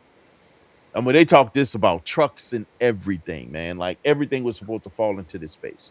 And I think that's what Elon Musk was doing when he was doing the When he did electric that, yeah, when he did that tunnel. semis. Also, that tunnel That that tunnel he had. in Vegas. Yes. Yep. Yes. And that's a very good test bed for exactly what we're talking about. But they want that all across the US, which would be awesome. It will literally take the headache out of road travel or road trips in an EV. Yeah, it would. I'm gonna be honest with you. If that was the case, although I will miss, I could own one if I had that option. I could own one. I could own one. It's not gonna be the primary, but I could own one. Just the thought of being able to get on the highway and not have to stop for gas, and I can just let this thing go the whole trip. Come on, man. Why not? The only thing that stopped me is a problem. Right. Right. Very interesting. I mean, I'm okay with. I like the traditional hybrids. The traditional hybrids are, Same I here. believe, great cars. Right there with you. I agree with you. I believe that it is the at first it wasn't, but now that we can see what hybrids actually their place that they have and what they're capable of, um, everything from improve gas mileage to performance. EVs has not EVs, but hybrids have really shown us something completely different, not just from economy cars, but all the way up to from sports cars to supercars Mm-hmm. and hypercars. Mm-hmm. So the reality of what you can get from an EV, a I keep saying EV, a hybrid, right, is next level. And who is it? Is it I think that's Hyundai that has that. Is that an EV or is that a hyper? I mean, hybrid. Which one? That in spec or whatever that in car that they have. Oh, that's full. That's That's full full EV. EV. Okay, Mm-hmm. but it goes to show you, man, that there are some cars out there, man, that really will take it to the next level. And I think I was talking to Show, and he was telling me how he has a hybrid that was, he was getting 60, almost 70 miles to the gallon. I'm like, that's crazy. Mm-hmm. That's Yeah. lovely, absolutely beautiful, Yeah. especially for a road trip car. Yeah. And then you have plug-in HEVs also, where you can get the first 30, 40, 50 miles straight off the battery. right off the battery, and then the engine kicks in. I was So, confused about those at first because I thought that you could only leverage the battery if you're after plugging it in. I learned that, of course, driving will allow it to charge the battery. You get the charge. right, you can put some charge back into the battery via Yeah, regen. yeah, Yeah, via regen. But they say it's best operational if you do plug it in when you get home. makes sense to me. Makes all the sense in the world to me. Yeah, Makes all the sense of the yeah. world. Look, I was talking to Sean, and it's kind of on the same level, but a little bit different. With all these guys that was challenged with power just recently, and I spared. I was lucky this year. 'Cause my wife and I, we've gone through it in this house, 7, 10 days without power. I know what that feels like. Um, and looking at home generators and things like that, to put a generator on this house, I would need to have something that's over 45 Kelvin. Yikes. You know how expensive that is, right? Yeah. So the average generator, just to let you guys know, average generator is like what, 17, 18 Kelvin, something like that. That's average. Mm-hmm. um to keep and maintain everything in here, because I want uninterrupted power, you it's gonna hit you over the head, right? So all those makers that are like the ones that are pulling out the deal with GM, that's what they're going to start doing with their batteries, is using them for battery storage for homes, right? As a form of backup battery for in any event of power losses or something Right. like that. Right. Generac has them, Tesla has those batteries for the house, and the solution that I just started looking at was Anchor. Um, Oh, Anchor does the Solix. yes. Yeah. So Anchor has a solution that I really like. Why do I like it? Because it, to me, is like a hybrid solution. I don't get enough sun to support solar panels, which is the way that usually the Tesla and the Generacs get their regen from solar panels. Or they get the do the if you charging them for the first time, they usually you set them to charge overnight. So what I started looking at when I started looking at that solution, I literally Googled uh home backup battery hybrid solution, and that's what I got with Anchor. What I'm looking for a way to run and live off the battery, and have, in the event the power go out, have a generator that's powerful enough to charge the batteries And then run the house off the and battery. run the house off the batteries. Right. Makes sense. Makes all the sense in the world. Now, here's the other plus that I learned about these batteries and the whole solution. And and if you don't know, electricity has it has price changes, fluctuation. The time when you're sleeping is when Is when you power is charge. cheapest. That's when Yep. you And charge. that's when you charge. So what I thought about doing is having enough battery. And what I really love about the solution is modular enough. You can buy a small solution, have it installed, and you can increase your battery capacity on your own. Yeah, You it's stackable. It's stackable. It's super, Hmm. man. I feel like I'm talking to myself, dog. Why you keep doing this Yeah, to me? it's stackable. I've seen it. I watched Jerry Rig. Okay, yeah, yeah, yeah, He had a yeah. whole almost hour YouTube on that. I love it. This solution is fire. So what I thought about doing is putting enough battery to sustain the house, right? And what I was thinking, I want to be able to at least have, if I ran the house on the battery, I want to at least get um uh 2 to 3 days out of battery power. I want to have enough power to run the house for at least 2 to 3 days, right? They also provide the generator solution that can either run off of propane or natural gas or regular gas. Um, Regular gas don't make sense to me. Propane is a smart Right. solution, but I have Propane. natural gas coming through the house and it never stops, right? Okay. Even when the power if the power goes out, natural gas still runs. So that's Hmm. the smartest, in my opinion, smartest way to go. So when the batteries get down about 20%, and you know this, The batteries get down to 20%, the generator kicks on and charges the battery. And charges What I battery. was thinking about doing was running the house on the batteries in the daytime, and then at night switch over to regular power and charge the batteries. So Mm-hmm. now I'm saving. Mm-hmm. Or actually, I don't have to switch over. I just charge the batteries at night, still running off the batteries. There's nothing happened but AC, um, phone Refrigerator. charging. There's Yeah. nothing happening at night in the house, right? Yeah. Either AC heat, you got your phones that are charging, whatever. If you keep a light on, what that's the only thing that's on. It's not a whole lot of electricity used during that time frame. Perfect time to recharge the batteries at a discounted rate, and also um that little bit of power gets the that you have running will maintain everything else that's happening in the house while you Mm-hmm. sleep.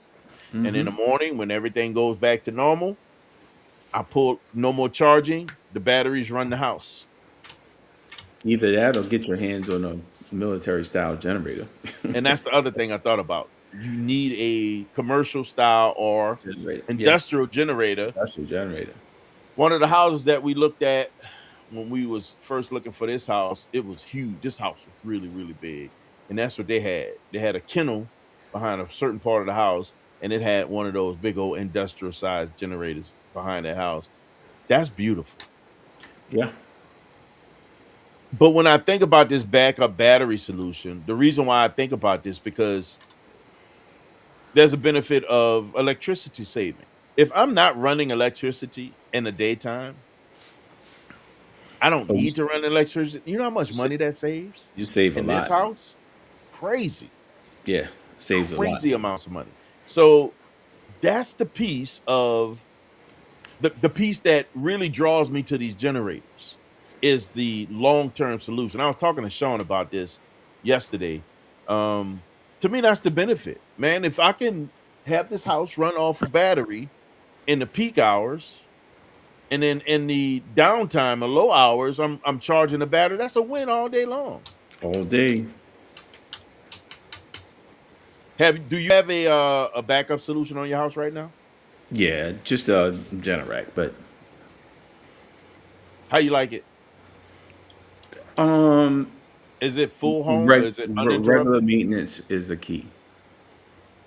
And that's the part. There's parts of that. I think both of them have their ups and downs because Yeah. batteries don't last forever, right? Um, Generators need maintenance. Yeah. Are you They are have you is to your have the maintenance. what is yours? Gas or what? Propane. Propane? Mm-hmm.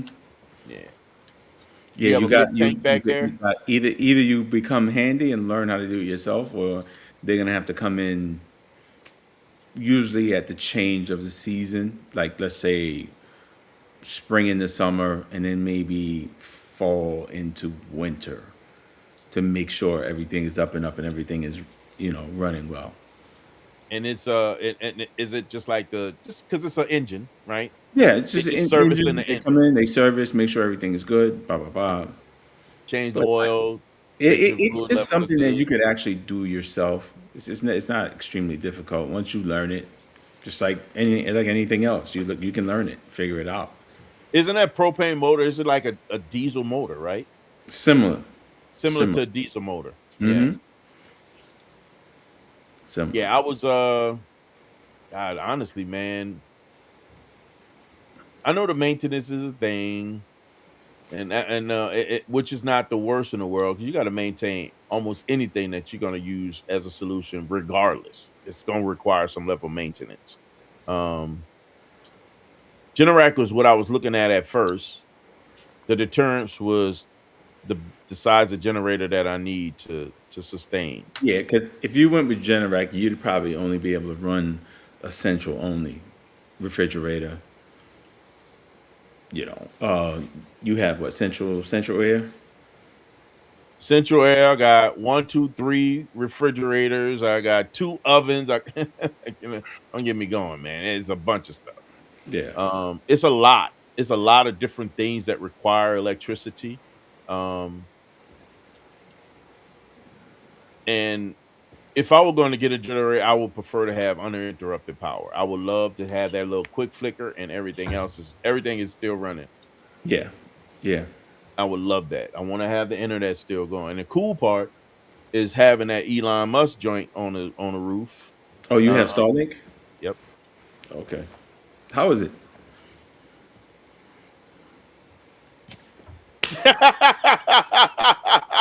You answered the question. So Next. it's really good. It's actually, and I told a story before about what I was on. I was on AT&T, and it was horrible. It was the worst internet experience I have ever dealt with in my life. Um, it was a wire to the house. They said it was fiber. No, it was not fiber. I think it was DSL.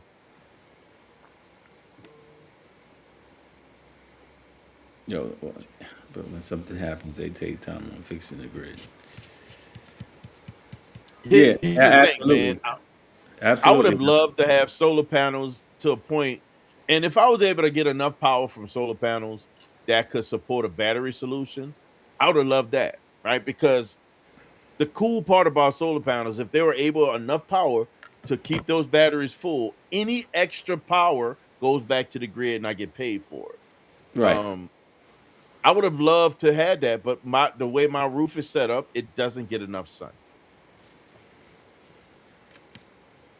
Yeah, man, that's ridiculous, man. That's absolutely nuts. I know Sean was going to be reaching out to Fish to see if he wanted to come through, and that sucks, man. It's not fun to be. It's that is not fun. And when you think about, and you got to respect the fact that when you have such a large outage and having so many people without power, and it was hundreds of thousands of people without power. To restore that, man, it's not a quick fix. It's not us going to the circuit breaker, turn it off and turn it back on, right? It's Mm-mm. way more work that's involved. And you got to know that they're bringing people, they got people coming from all over the country to help. All these electricians from all over the country to help, right? Get them back on their feet. Indiana was hit pretty decent, man, and a lot of people in the that part of Illinois closest to the border was also going through it, but they got hit pretty hard, man. It's not fun not having power. So my heart goes out to them for real, for real. I don't want to see nobody go through that, man. I had enough of it. I'm gonna be honest with you. Don't want to see nobody go through it. Reason why I really need to get off my butt and get this generation generate or whatever I'm getting Yeah, solution. yeah, yeah. Just figure it out. I think the batteries. I think that anchor system is. I think that's one of the best solutions because even long term, like the only thing you'd have to figure out is how many cycles can that battery go through before it needs to be replaced. And that's what, and there's a calculator for that, of course, man. Oh, look, CIS Indiana also. You see 11 a.m. Tuesday, my phone with T-Mobile. Oh wow, he couldn't even Man, use his phone. them tornadoes did some damage, man. Couldn't even send a text out. That's so crazy. Absolutely nuts. I did reach out to you. That's probably why you didn't get it when I first saw all what was going on. Man, that sucks, man. Basement flooded, Yeah, knocked out. Oh Starlight went my god. Oh wow, yeah. Yeah, man. Sean went through the same thing. So what's crazy was, and the part that, man, it's just pain in the butt when you think about it.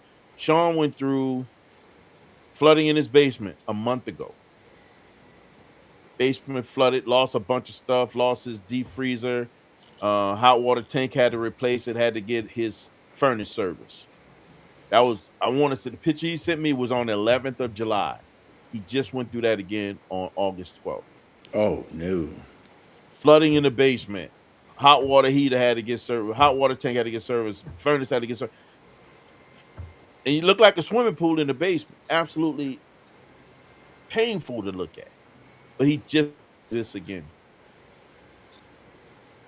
Month back to back. Not fun, man. Mm-mm. Not fun. I I don't had wish it on I anyone. had that happen once and sold the house. Did you really? sold the house Ugh. during COVID. I was like, you know what? Take it off my hands. Be my guest.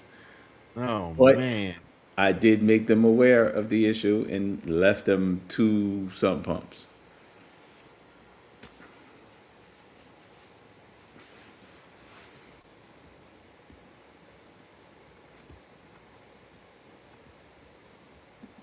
Yeah, I think we lost them.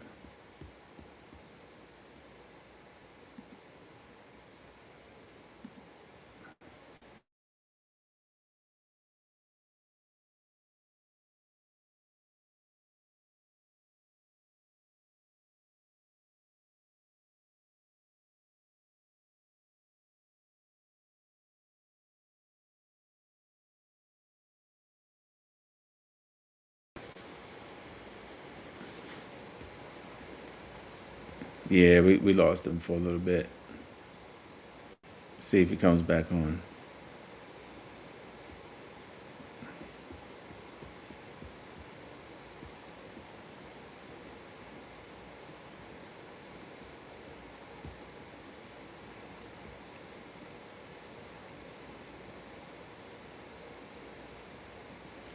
Ah, yes. Is your water heater still good?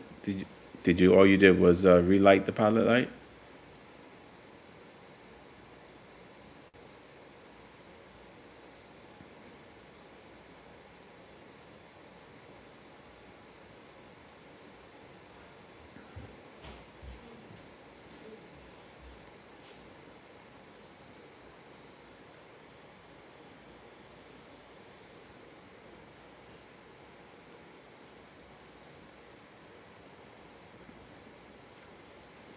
Oh, okay. Drying out still. Uh,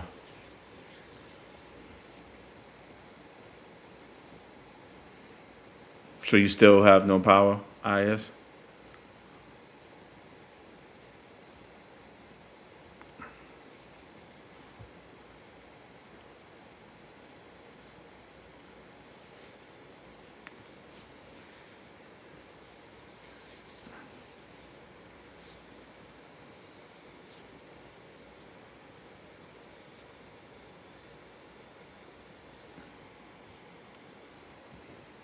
Oh, wow. Wow. So I'm assuming that most of the power lines are still above ground. You there? Yeah, I'm still in. Oh man. Look, it's funny. We just talking about and the next thing you know, a storm. So it must have been again. I'm getting my internet through the clouds. If it's anything too dense, it always interfere. I'll have a moment like that. Yeah, that doesn't happen too often, I imagine. No, it doesn't. And it's not so bad that it's such a issue that I can't live with it. I'm actually exploring a different solution that I'm gonna create myself. I was looking at a couple of people. A lot of I pay attention to a lot of guys that live off the grid, right? Those guys live in the mountains or in the woods or in the trees or whatever you want to call it. They come up with a lot of really cool solutions, and their solution using the T-Mobile router on their wireless solution that gets gigahertz speeds for like $50 a month. Mm-hmm. I need to get an antenna to put it and shoot it out there. I got to run wire from the basement all the way, I mean, from the roof all the way down to the basement. I did that already with the Elon Musk solution. They don't come install this. You have to install it yourself, right? So I did that already. I know how to route it and get it down to the basement from the roof. Um, and yeah, so I'm gonna explore that as well and see if I can make that work. I've been thinking about doing that for a while. Uh, I'm gonna have to look into that, man. Yeah, I was asking IS if he's still without power.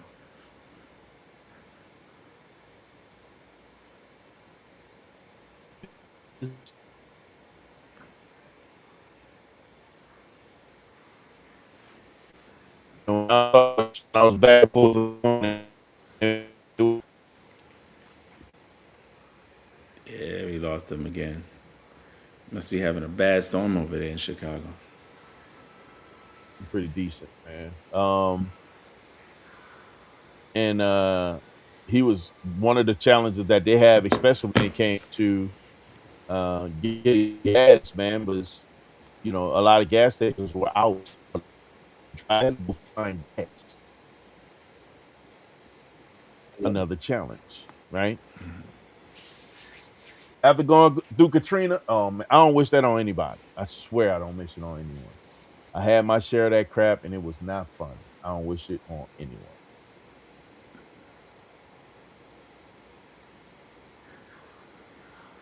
Yeah, I went I mean, through Hurricane Hugo. did you really? Yeah, yeah, yeah. Yeah, I don't wish that on anyone. We're right on the edge of this storm. This is crazy. That's crazy. And it's crazy looking too. Absolutely nuts. But yeah, man, I don't wish it on anyone, man. It's very inconvenient. Going through Katrina was challenging, very challenging. Although we weren't in the city, coming back to the city and trying to get your house together, Mm-hmm. nothing's right there. Everything is jacked up. It's look like a bomb went off. It's a natural disaster. It's what you would expect something like that to look like. Not fun at all, man. Not fun at all. I know one thing we didn't talk about last week, man, was all those recalls. Did you see all the recalls that came out of Dodge and Ford? Yeah, yeah, Bruh. yeah. Hundreds of thousands of Mm-hmm. trucks. Right, Hundreds of thousands, not just a few, man. God. because matter of fact, like right now, Ram can't give away a truck right about now. Ram was struggling for a while before the TRX and before the Rambler or whatever that thing was called. Before Dodge really hit they run. And the challenge with Dodge was that they're the biggest habitual of gas guzzlers. They were the worst truck on the market. Matter of fact, I think they still are when it comes to gas. With the comparison uh eco. I'm sorry, I'm trying to draw a line. I apologize, man. I'm looking at this chart. Yeah. But when it comes to you know economy and gas economy, they're the worst obituary. They were the worst for the longest. They've been that Hemi, although a very powerful and popular vehicle, sounds amazing, the exhaust the whole nine. It's not a good car when it comes to gas mileage. Mm-mm. They're horrible when it comes to gas mileage. Yeah, especially Ford was compared to Ford and Chevy. Yeah, especially Ford that when Ford was running that small V8 was the 4.6 liter 4.6. was a great little motor. It had its little issues with blow by every once in a while if you didn't take care of it, but it was a really good car, a good motor when it came to fuel economy. It was powerful. It did what it needed to do, right? They had bigger motors, the 5.0, the 5.2. What else did they have? Does Ford have a 5.7? I can't remember. Mm-mm. It was a 5.0 and a 5.2, right? They have a 7.3 now that's in there, heavy duty But that's uh, the heavy duty motors. truck line. Yeah, that's the Yeah, big motors for the that's heavy in duty there. motors. Three F three Two fifty, I believe. 250s and 350s had the 7.3. Yeah, yeah. The on and the 250 to 7.3 is an option. Yeah, that's the HD motors. Mm-hmm. Um, but that's the only one that's the worst. That you know what I mean? As a matter of fact, the 7.3 is a really good motor. It's a real good motor.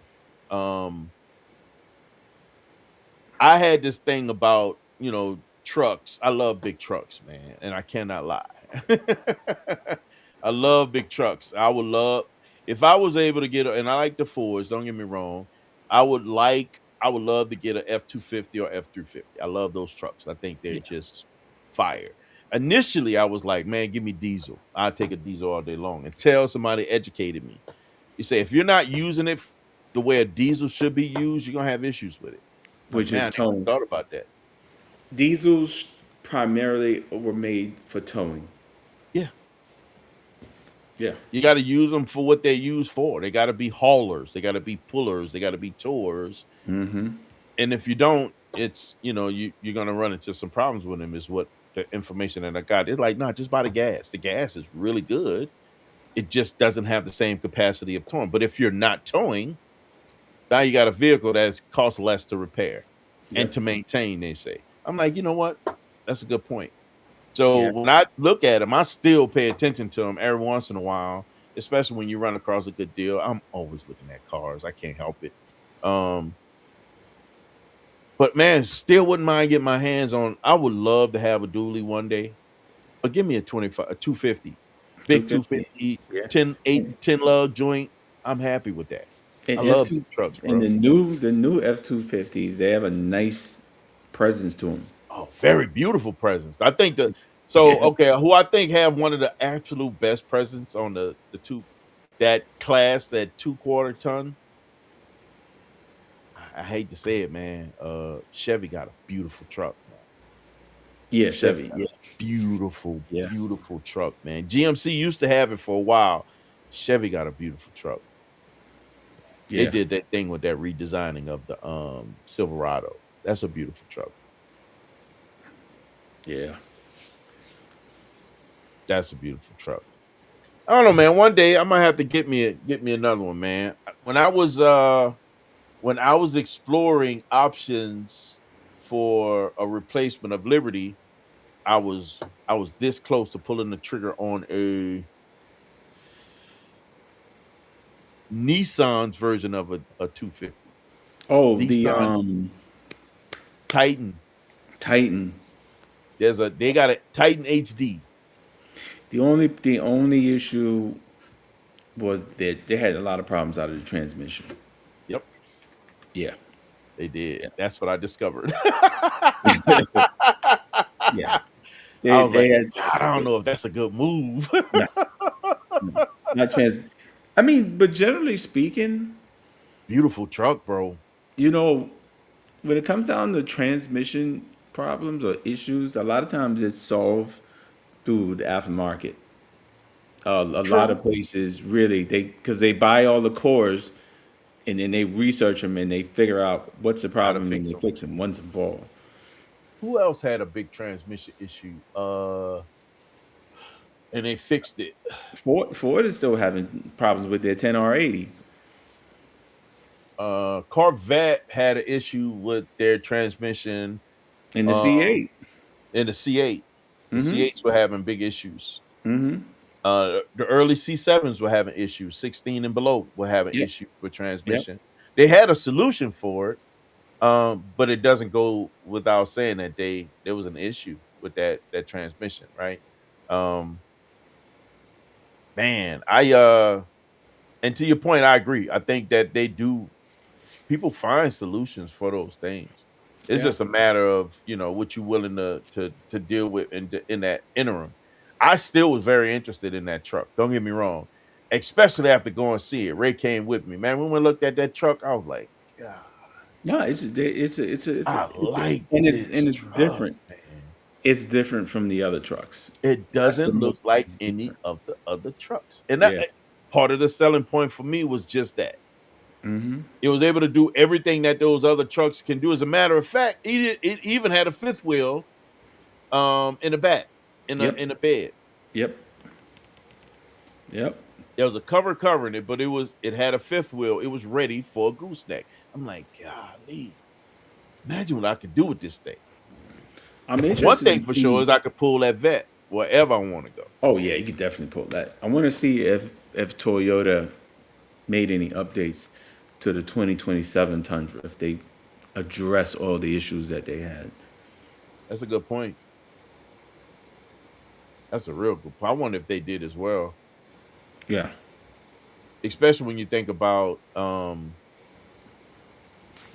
so they're nice, man. They really make them nice on the inside. It gave me a different feel.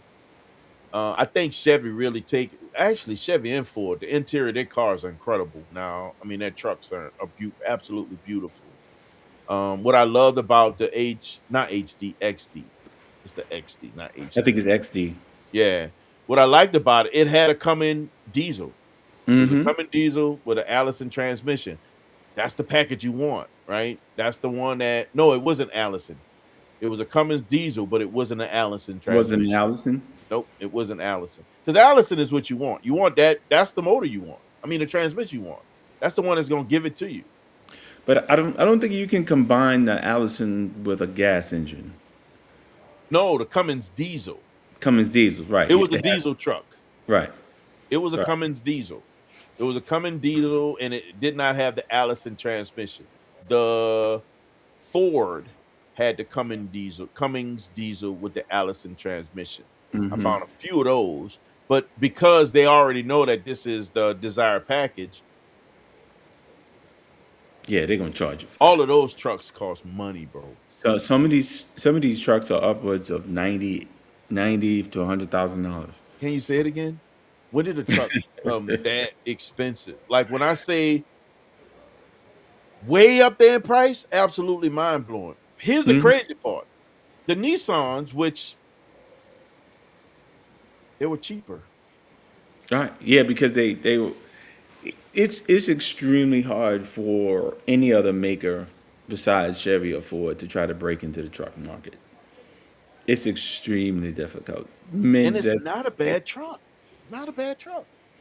but the Five people who, year, 100,000 mile warranty. Not a bad yeah, truck. but the people who buy trucks, they simply this is going to be Chevy or Ford, and they really don't want to. They're really not interested in anything else. They don't want to shake the dice on a Japanese model truck when Ford and Chevy has been doing this for decades. They know Centuries, this market. a full Yeah. century, Honestly, yeah, think about it. a full century. Yeah, yeah. When it comes, it's mostly you can kind of tell where you're at geographically by the kind of By the truck that cars you you see. see. Yeah, Yeah. yeah, Yes, indeed, yeah, man. yeah. If you come to the Northeast, you're gonna see your Tundras. You're gonna see several different types of trucks up here in the Northeast. They're not necessarily brand loyal to Chevy and Ford all the time. You go to Texas, you go across the southern states, Ford or Chevy. Texas, Louisiana, Ford or Chevy. Yep. Yep. And they're gonna be the truck. They don't go that far. You're gonna see some of them dressed up. You're gonna see some, people use them as their personal daily drivers. So you're gonna see personalization on these trucks. You go Hmm. to California, you go to the high desert, like in Arizona and all that, you're gonna see all these big old lifted trucks, right? Um, and it's gonna be everything, but they ain't gonna be close to the ground. They truckers gonna be lifted No, forward. they're gonna be You're gonna see a lifted. ton of four-wheel drive trucks. Anything that Yeah, can run through the sand. yeah. A lot of these guys got 5, 6, 7 inch lifts. I'm like, hey man. I spent Dog, some time out there, man, in San Diego, and was cruising back and forth out of the high desert, just going to see what was in these different parts, like up through Temecula on my way, like to LA, and you'll run across all these groups of guys. Man, they love those big trucks, man. mm-hmm. They had some beautiful trucks out there, bro. My goodness. And I was out there in my Ford F-150. 150. F-150. Listen, you can't beat a F-150. Drove it from Louisiana to California to San Diego. Um, it rolled like a champ. And that's one of the reasons why I fell in love with Ford trucks. I drove that truck, and I had a Yukon before that. Somebody stole it. I ended up buying that truck to replace it. It wasn't beautiful, but it drove like a Cadillac. It was the Mm-hmm. smoothest riding truck that I've ever ridden in, ever driven. Um, I did my little thing on the inside, put me some sound. I ripped all the wire out, I used to do all my own stereos. So I would take everything out, all the wires, all the original radio, and put all my own wiring, my own amps, own speakers, rewire the entire truck. And that thing was crazy. It Yeah. sounds so good.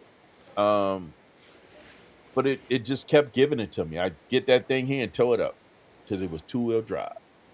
Uh, Hit a patch of ice. I was going across, I was still in the Navy.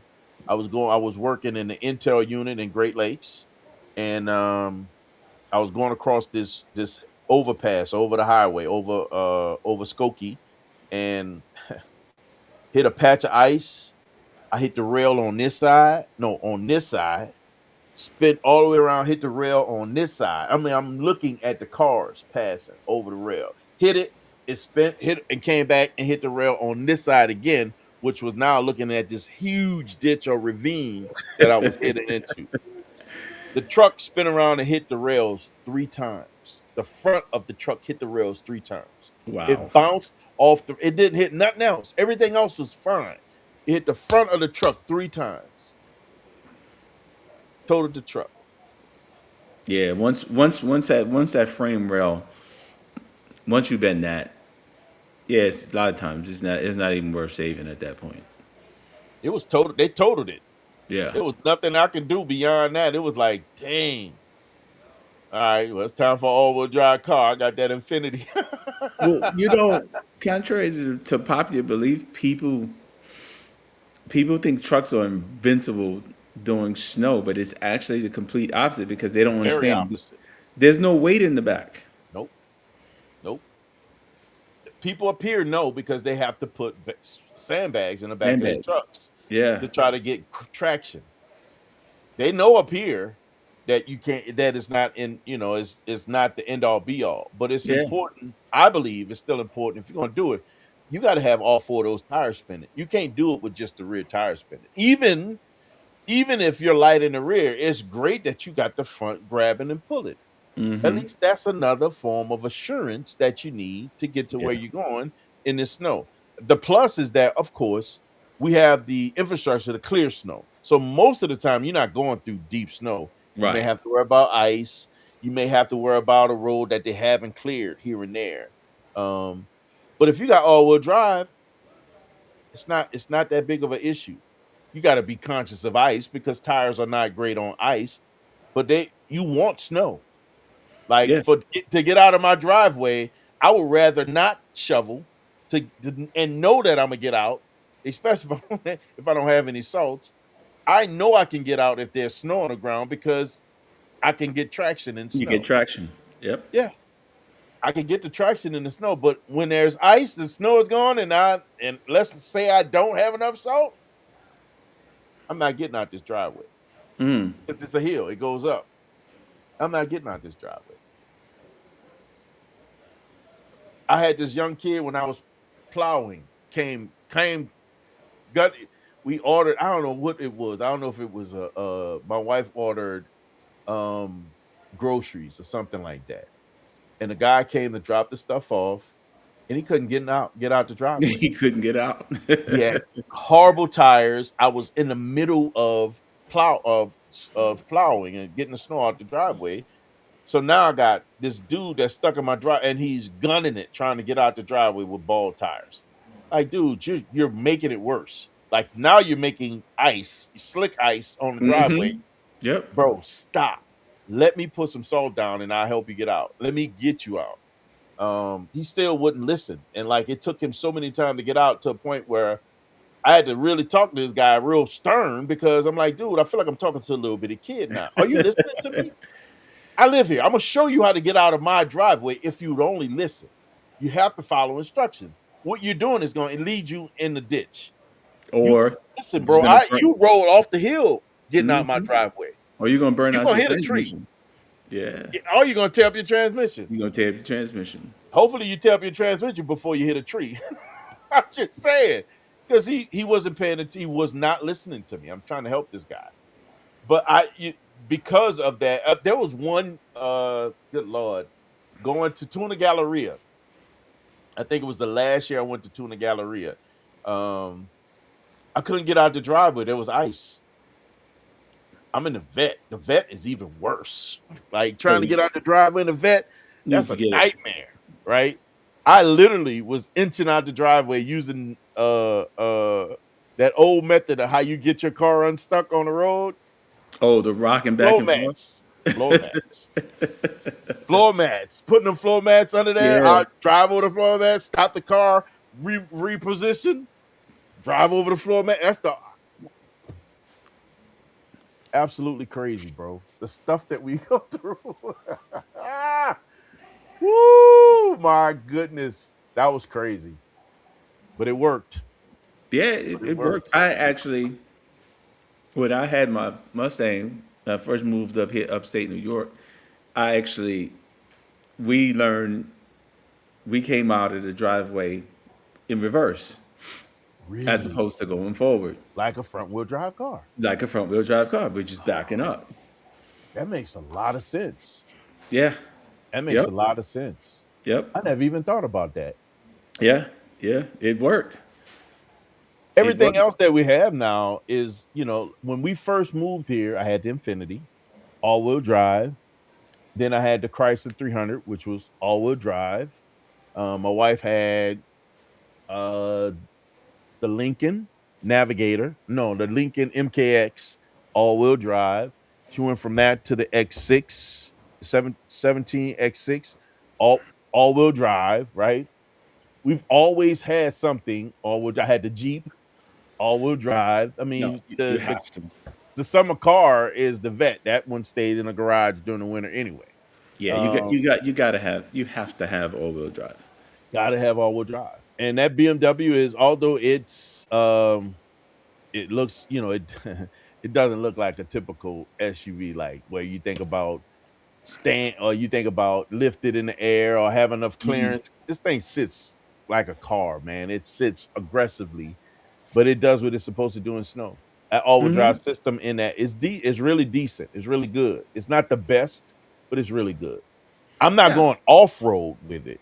Let's just say. it's that, and just a little bit of common sense, you'll be fine.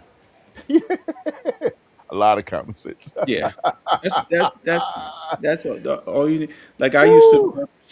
I would purposely buy my tires for the year in like late December, so I'd So go you through get the your winter fresh set. Fresh with a set. fresh set. There you I go. would Makes always sense. do that. That makes sense. That Yeah. makes a lot of sense. Since I've been with these two cars over the winter, um, after that last trip, I had to change the front tires on the BMW. The rear tires are fine. Um, I had some, how these cars, because of, so the performance in that BMW when it comes to cornering and way it does what it do, there's a toe in on it. So Hmm. you're going to get wear on the outside of the tires. It's not an alignment issue. It's the toe in that's required to make that car corner and do what it Right. does from a performance perspective. So I had that wear on the was it the outside or the inside? On the inside. No, it was on the Inside. inside. Toe out. Yeah, right. Toe out on the front. So I had that out wear on the inside that blew my mind when I saw. I'm like, what in the world is going on? I look at the back tires, the black. You can always see the back tires, but they look fine. I'm like, okay, I got to get front tires. So I went changed the front tires, and the fact that I drive between both the cars, I'm using either or. I don't get that much wear. So the wear is, I probably get more wear on that Vet when I start. Actually, both of them probably get a decent amount of wear because I drive both of them the same way. It's just like I be cornering, bro. I be cornering. I be getting these on it. cars are so these modern cars are just so sensitive to everything that you do.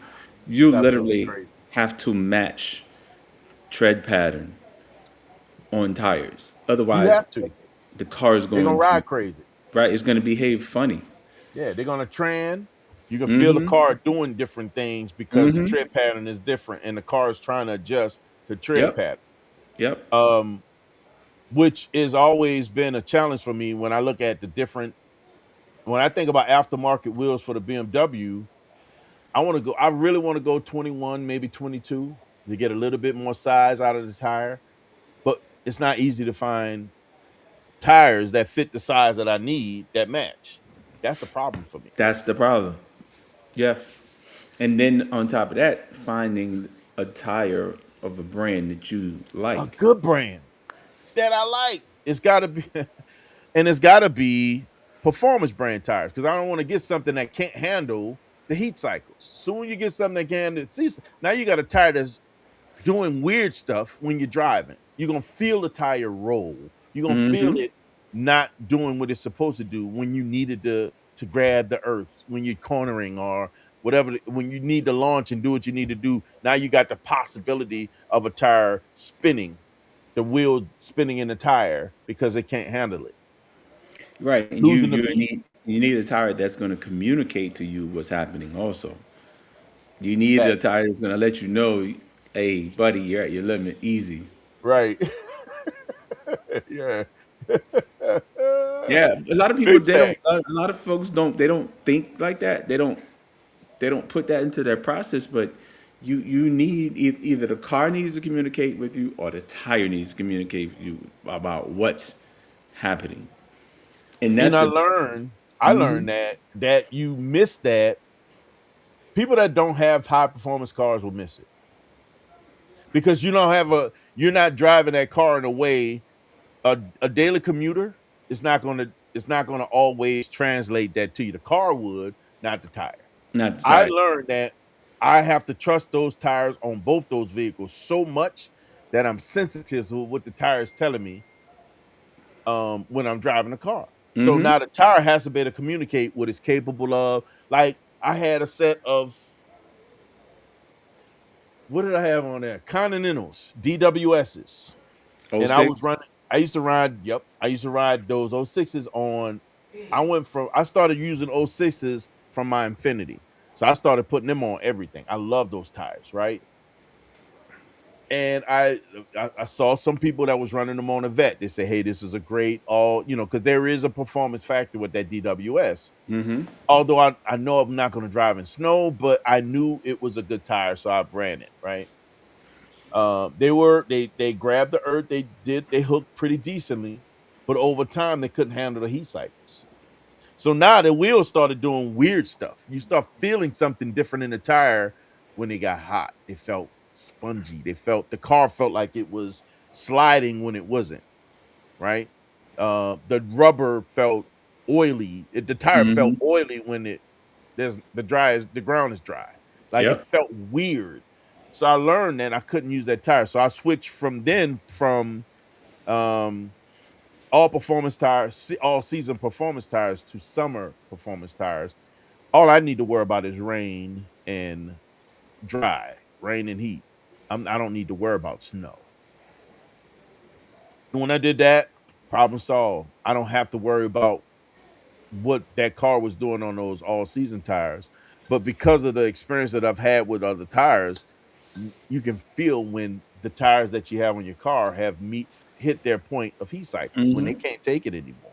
Yeah, I use Michelin PS4s. Okay. I swear by those. Really? And even 50 degrees, high 40s is the most. That's the closest I'm gonna get. Once it's below that, no, it's gonna stay in the driveway. Really? Yeah. So I switched to the extreme contact sport tires, the O2s. O2s. Okay. I swear by the O2s. No, That kind of. is an They're a very good absolute brand. it's an incredible tire.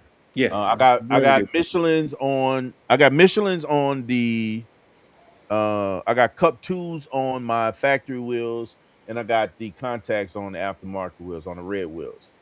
Yeah. I got the O2s on the, man, I love these O2s. Like when Cup I tell cup you, twos. Cup twos. You better be going straight to the yeah. track and Um, straight back. Not only that, but cup twos need heat. Like you don't heat up cup twos. Cup twos, I cannot do below 50 degrees in cup twos. Exactly. It literally feel like I'm on an ice rink. Like for real. You're on hockey pucks basically. I'ma never heat those tires up. I could never get them hot enough to feel confident in under 50-degree weather. Yeah, not on the street. But I can on the Michelins.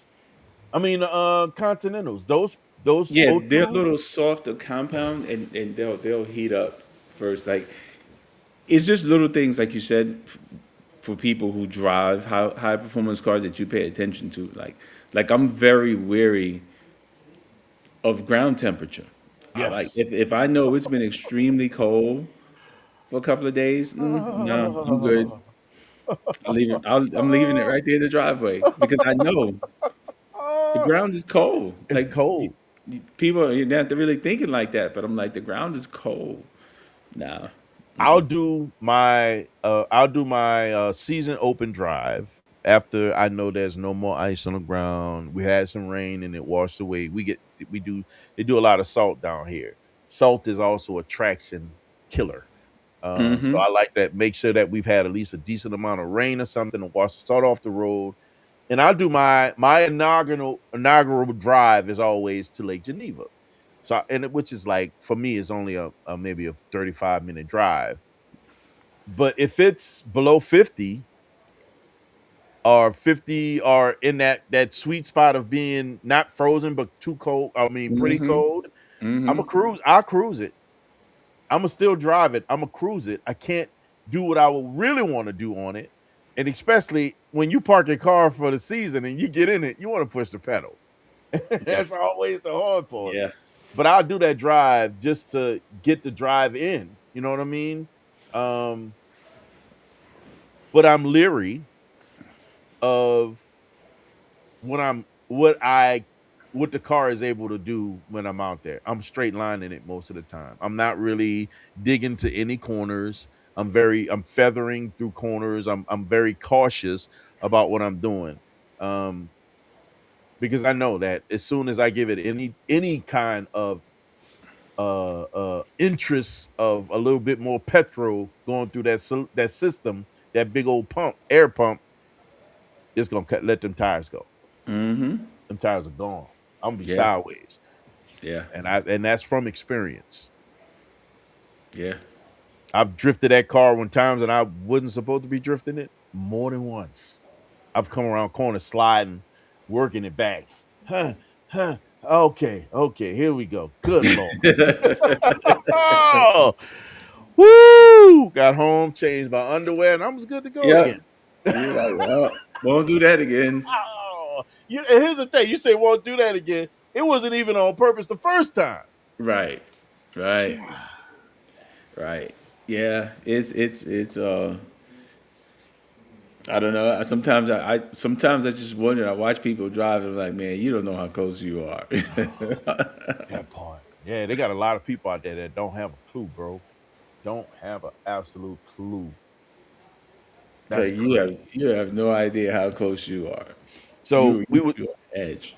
we would talk about the EVs, man. And I'm not going to even ask you because I believe you're familiar with it.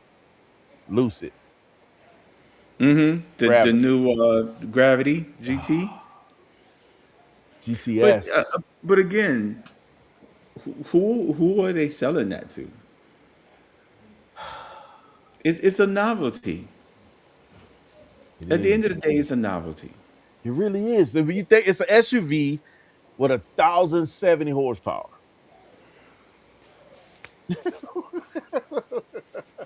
it's I mean, absolutely goofy. It's goofy. I Like there's get it. nothing on the market that comes close to Nothing, it. nothing. But again, who you selling it to? You're going to sell what, maybe 50, 60 models, maybe? I think there's still more. And here's the downside. I don't know if you know this. It's only available in the US. Yeah, So but you can't get it overseas. they'll figure out a way to transport it overseas as usual. But again, like, okay, I'm a function person over form. I want function. I- If you give me something and I can't use it, it's pointless to me at that. I You can't. I gotta don't want it. know that somebody's gonna try to use what that thing is capable of. Yeah. The Okay. anti-gravity car. You ain't joking about that, dog. It's breaking a lot of rules for an SUV. Honestly, when you look at the stance of it, it looks like a minivan to me. It looks a Have you looked hundred at it? percent like a yeah. It's 100% a minivan. Yeah, it looks like a minivan to me. So technically, in my opinion, you got a minivan that's over 1,000 horsepower that's doing 0 to 60 in 3.1 seconds. which How is why fast do you need to get to soccer practice? I'm just saying. really fast. This is why I really can't understand why they are still publishing 0 to 60 speed.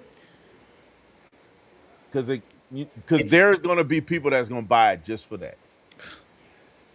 We're in a think about what's happening in the supercar space, right?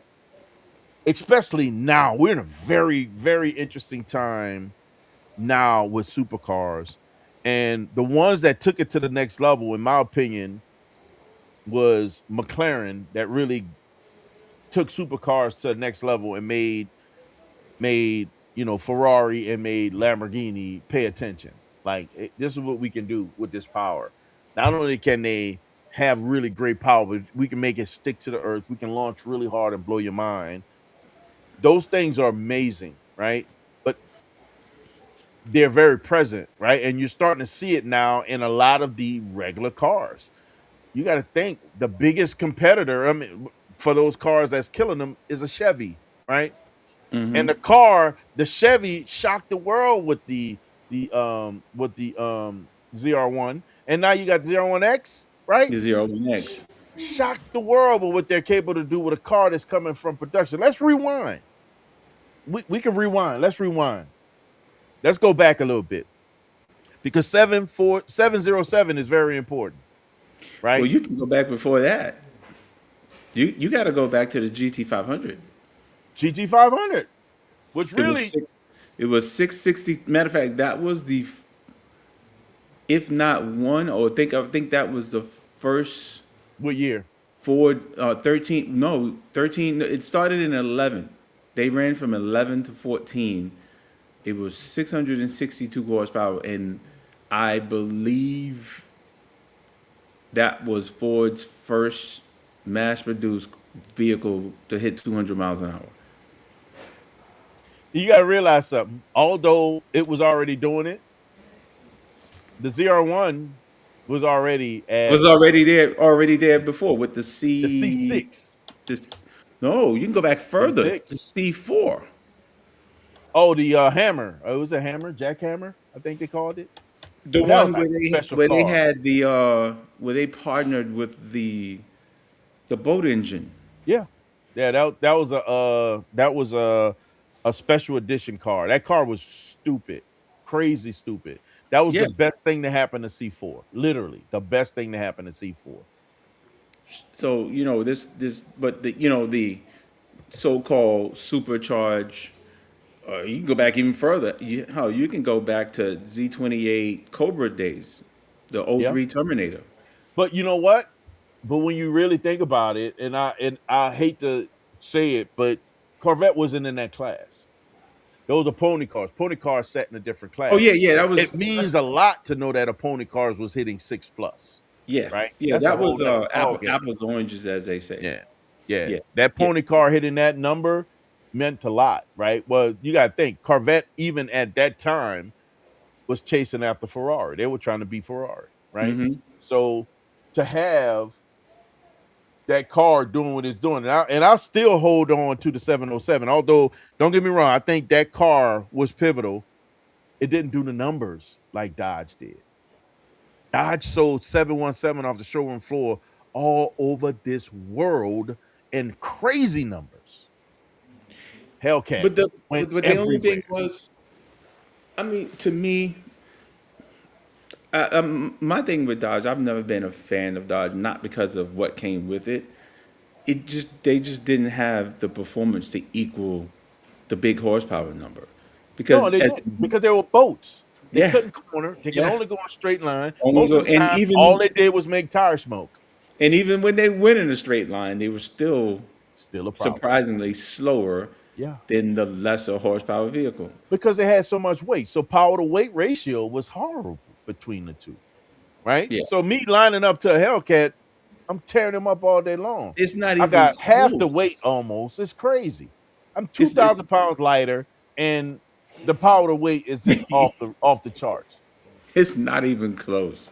Not even close. Oh, okay. Your mama Do you said think? Do you think A they V10 or should? V12? No, I don't think so. Not needed. I don't think Let's Corvette move on needs. there. I don't think Corvette needs to do a V10 or V12. They've Nah, man, already you got proven that. LS. They proven themselves with the LS. That LT took it to the next level, but they realized, well, we can still get really crazy power out of LS. Out of technically what's still considered a small block. Still a small block. So they literally still considered, and it's a 6.7 liter. I have a 6.2 liter. That is a 6.7 liter small block Small LS, block. and it's making crazy power. When it compares to my car, it's killing it because the supercharger adds power to that car. My car without the supercharger, LS4 without a supercharger, is a less than 500 horsepower car. It's 400 and something. 650 with the supercharger. So that LS is doing over 500 horsepower. Yep. Now they add an electrification. Oh my God, that thing is stupid. Like Yeah, crazy. right. So why Crazy I don't think Corvette there's no need to go. As a matter of fact, even the at all. hypercars are At starting all. to go away from the only V12. You still have Lambo, of course. Matter of fact, Lamborghini still have a 12, but matter they of got fact, rid they of the came 10. out with a SV version for the Revolto. Yep. Yeah, Yep. That's they right. launched the SV version. So to your point, Lambo and Ferrari only two with 12s. I think Ferrari still have a 12. But Hmm. they're banking their money on the Eight eight. turbos, Eight with eight with turbos. turbos. And a six with turbo. Matter of fact, not only eight with turbos and hybrid. Yes. And a six with turbo and hybrids. Yeah, I can't The see 296. I can't see Chevy. I can't see a Corvette in a V10 ever. I don't think there's a need to go to V10. You got to think. Even they're proposing with the Viper, and the Viper was always a car that was designed. That is the graduation car from the vet. That was the whole purpose behind Dodge creating the Viper. It's the car you graduate up to from the vet, right? And it was a naturally aspirated V10.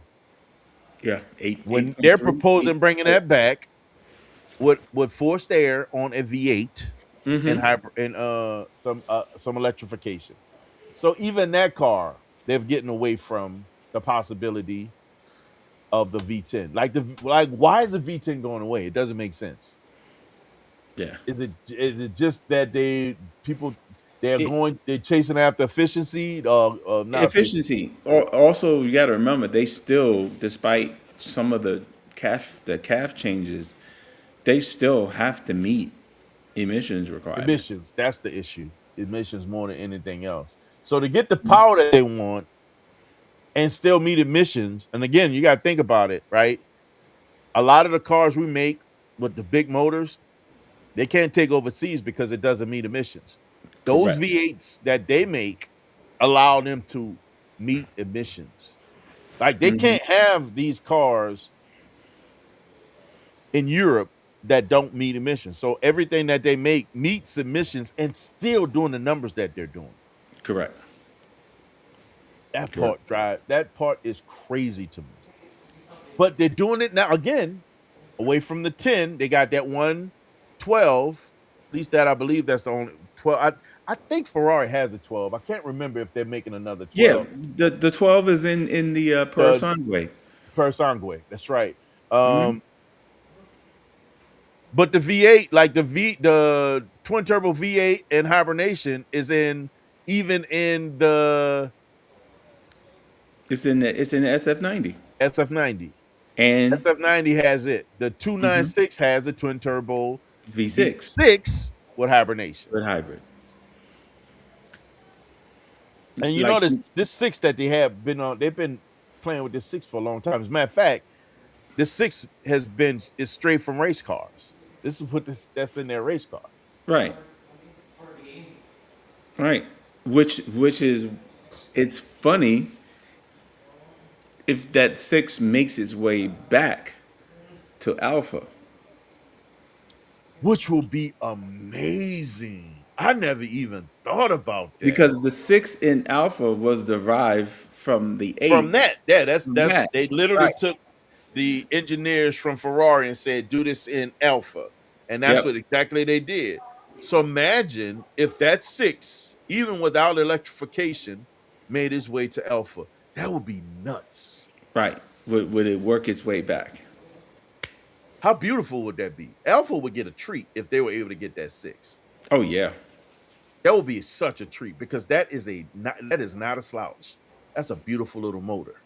Oh yeah. Absolutely beautiful That's little motor. 296 for a entry level Ferrari. Yeah, that's right. It is an entry level Ferrari. It is to the SF90 as the The Tamario. Temerario is Tamario is to uh the Revolto. to the Revolto. Hmm. And what's crazy is Temerario is actually it's been outperforming the Revolto with that eight, twin turbo eight, outperforming the Revolto. So has in some instances the SF90. Not SF90, the The 296. 296 has Hmm. outperformed the SF90. Hmm. So it's crazy that what they're proving, the things that we believe need to be in place, asking that question, do we think did they have going with a V10 or a V12? They're proving that the smaller displacement motors are outperforming even the bigger motors. Well, again, I don't know. I think there's a competition at my gym. You I go to the mentioned gym yesterday. Was it yesterday? that. M5. And I'm like, wait a minute. Are you guys having a Really? competition that I ain't know about? First, it was the SF90. No, actually, it was the Z06 when it first came out. Then the M5. Then this guy pulls over the SF90.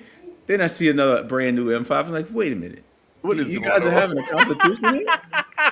I said, oh Like, man, you got an auto show at the gym, though. it's an auto show at the That's gym. crazy. Yeah. Oh wow. But I have nothing. Oh, no, wait. I left one out. The what's that? The Storado, Oh, the Storado. Yeah, yeah, yeah. uh, You know what? I wouldn't mind a Storado, man. Porsche GT3 RS, Audi R8. All of this I've seen at the gym. And you know what? That's I, all at I the gym. I have a great deal of respect for these guys because you know what? They park these cars in general population. You know what? They park I'm these gonna be cars honest with you, man. I'm gonna be amongst everybody absolutely honest. else. I That's who I want to be with those cars. If I had my way, that's who I want. That's who I would want to be with those cars. I want to be the guy that's sweaty, looking like a bum in a beautiful car. I want to be that guy that get out the car. And you're like, you driving that? Like what? Yeah. Really? Yeah. And parking it amongst everybody else. Maybe out a little bit sometimes. I'm good with No, that.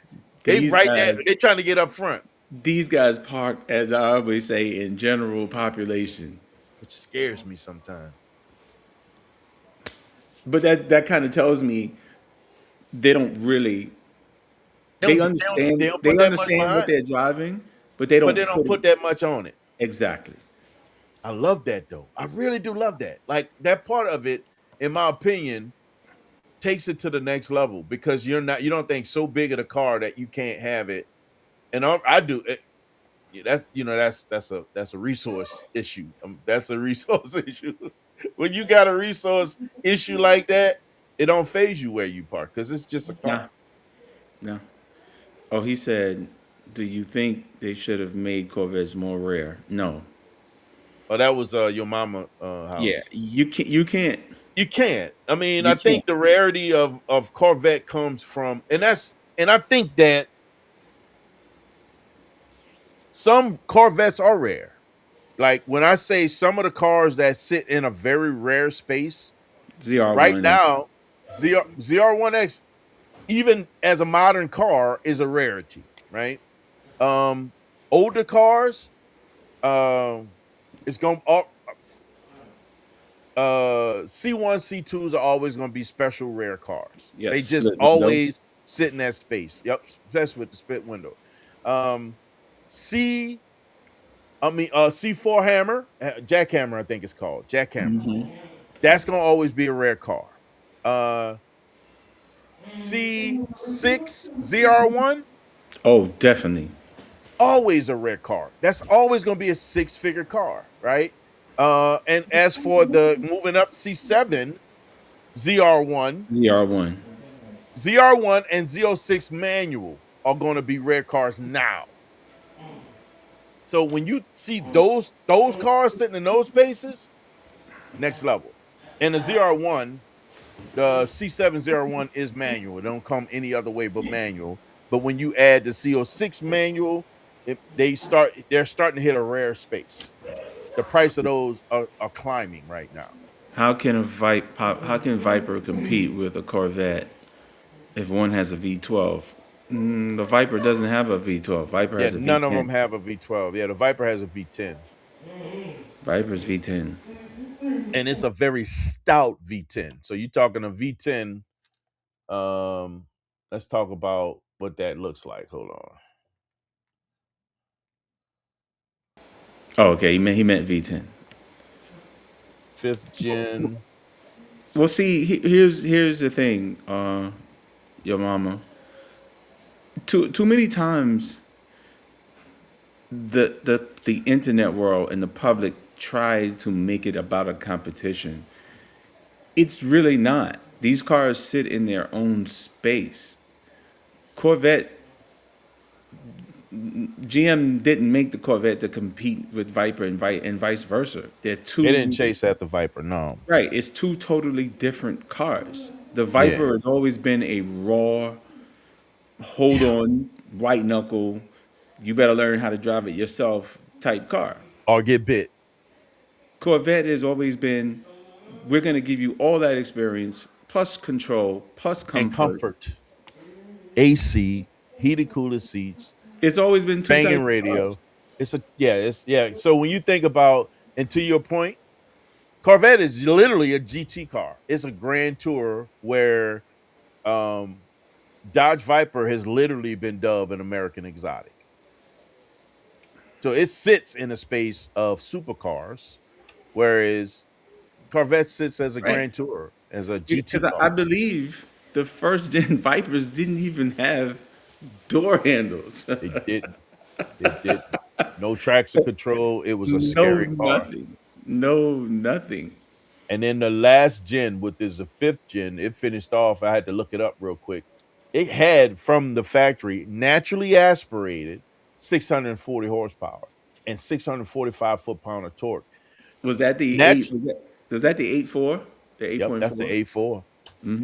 And that when you think about that amount of power coming out of one car, without having to do any forced air or forced induction, that means it happens very instantly. It happens, as instant as you will see that power applied from a EV. You don't have to worry about the spooling of forced air or turbos or a supercharger to get to where it's supposed to be so they make power. This thing made power hard and fast. Yeah, Although it wasn't the best in 0 to 60, it made power hard and fast. yeah, yes. You're exactly right, your mama. The Viper is much closer to the Agreed. first gen Ford GT than a Corvette. Yeah. Those kind of two Because cars were in the same space. because when you think about it, when I think about what Ferrari did, right? They did what Ford GT did. They went to a V6. But when you say it, it sounds crazy. I But know. in basic terms, Yeah. Ford took a truck engine, a Yeah. 3.5 EcoBoost, Yep. and made it into A race motor. somewhere in between a supercar and hypercar. That's absolutely And look nuts. at the numbers that they've been doing on Nürburgring. Nürburgring. That GT has been doing they got a new GT, right? And Right. they've been running it on a Nürburgring. That thing has been doing crazy numbers. It's been doing hmm very well. That's It that's the it one. is not beating the G. I don't. Did it top the GT3 RS? It did. Did It it did. drop the The, G? G- the Did it? GTD did, and the GT, the Ford GT, came close, if you want to call it close, to the Mercedes Benz one. Oh, that's right. They did. That's right. I did read that. That's right. Yeah, They absolutely did. yeah.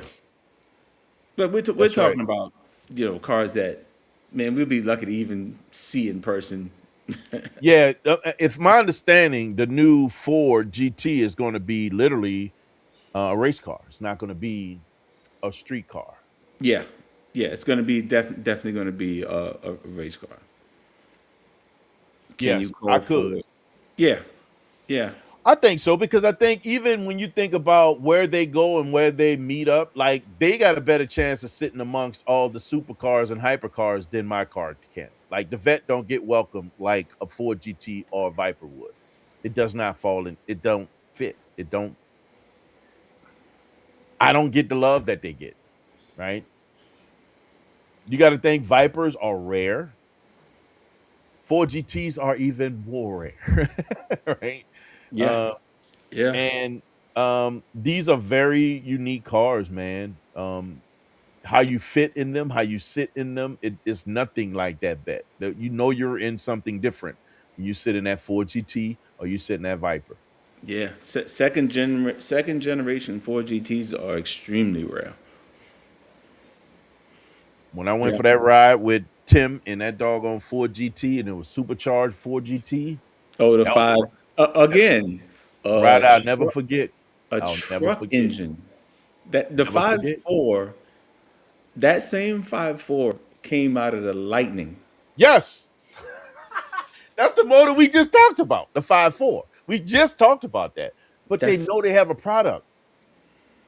They're able to use that to for something like that, that EcoBoost. They're able to use that for something like that. Come on, man. They know they have a product. This is the reason why they invested so much in that EcoBoost on the Rapture, mhm, um on the everything. the ST, I mean, ST, you name it. the what is the Bronco, The all that, all Bronco, all everything, the that. Raptor Bronco, Hmm. they know they have a product, and now you can get forced air from Ford on that motor. Oh, tuning, not forced air, tuning, because it's already Tuning. forced Yeah. air. It's twin turbo. So you can get tuning now from Ford to get that thing up even more. See, And it's under warranty. What? I guess So the all they're doing is bringing it up to probably close to Ford GT powers, not so much. yeah, I mean, yeah, I mean, close to. I mean, of course, the Ford GT is an all carbon, Yeah, it's super light, super crazy light. lightweight. Yeah, Yeah, so it's real gonna light. maximize every bit of that 600 and something horsepower. I wonder what I'm about to look up what it weighs. Ford GT. I'm Was it gonna say 20, less, 22? less than. I'm gonna say 27, 28. It weighs, let's see. Do we got weight right here? And that motor is God. Twin turbo V6 making 660 horsepower. 60. Mm-hmm. Wow. Let's see. Let me look at the specs. I want to see the weight. Still, and it was crazy. Oh, wow. It's heavier than I thought. And it's still only getting the 0 to 60 in 3 seconds. What's the weight on it? About I'm gonna as say heavy as, go 30, ahead. 30, 32. 30, yeah, pretty close. 33. So it's Right. about the weight of the vet. It's almost the same weight as the vet. Well, I mean, of course, with all the bells and whistles, the tricks, the bobs, with Oh, the the tech is suspension. stupid. I mean, Yeah, on this with the car, tech. but honestly, it's a track car. It's not a straight line car. No, It's just built not for even the track. close. This thing is still a 260 mile an hour car. The vet It's just, isn't. it's just like the GT3 RS. Like the GT3 RS is actually a slow car Mhm. in terms of straight line speed. But you get them in them But you corners. get that sucker in that corner, it's gonna blow your mind. When they did that test, when who is that? Uh Haggerty. Was it Haggerty. Haggerty, right? Haggerty Yeah. did that test with the GT3 RS, the Ford, and the It was Ford the Black Ford GTD GTD and the ZR1. and the ZR1. Now the ZR1, And again, this is where people really, if you took the name off of the car and you didn't know what it It's was, a monster, bro. the ZR1, it just it Mind just it blowing, bro. it pummeled, it just Yes. brutalized everything in the class. Mind blowing, bro. That's what I'm talking about. And it's almost it stings a little bit when I think about the fact that that car, with all that it can do, still don't get the love, in my opinion, that it absolutely deserves. And right now, I haven't heard officially. Has it been called a supercar? Have they are is has Chevy dubbed it a supercar? Or are they still calling it a GT car? Because guess what? You can still drive it comfortably. Yeah, It yeah. still drives like everything else. It don't feel like a Viper. It don't feel like a Ford GT. That's for sure. No, not Those neither cars are one. rough riders, man. Not They the feel Ford like G. race cars. It's right. You're talking about the Ford GTD with probably $1 million suspension, but yet still you can get in a ZR1, smack it up on the track, and then go food shopping.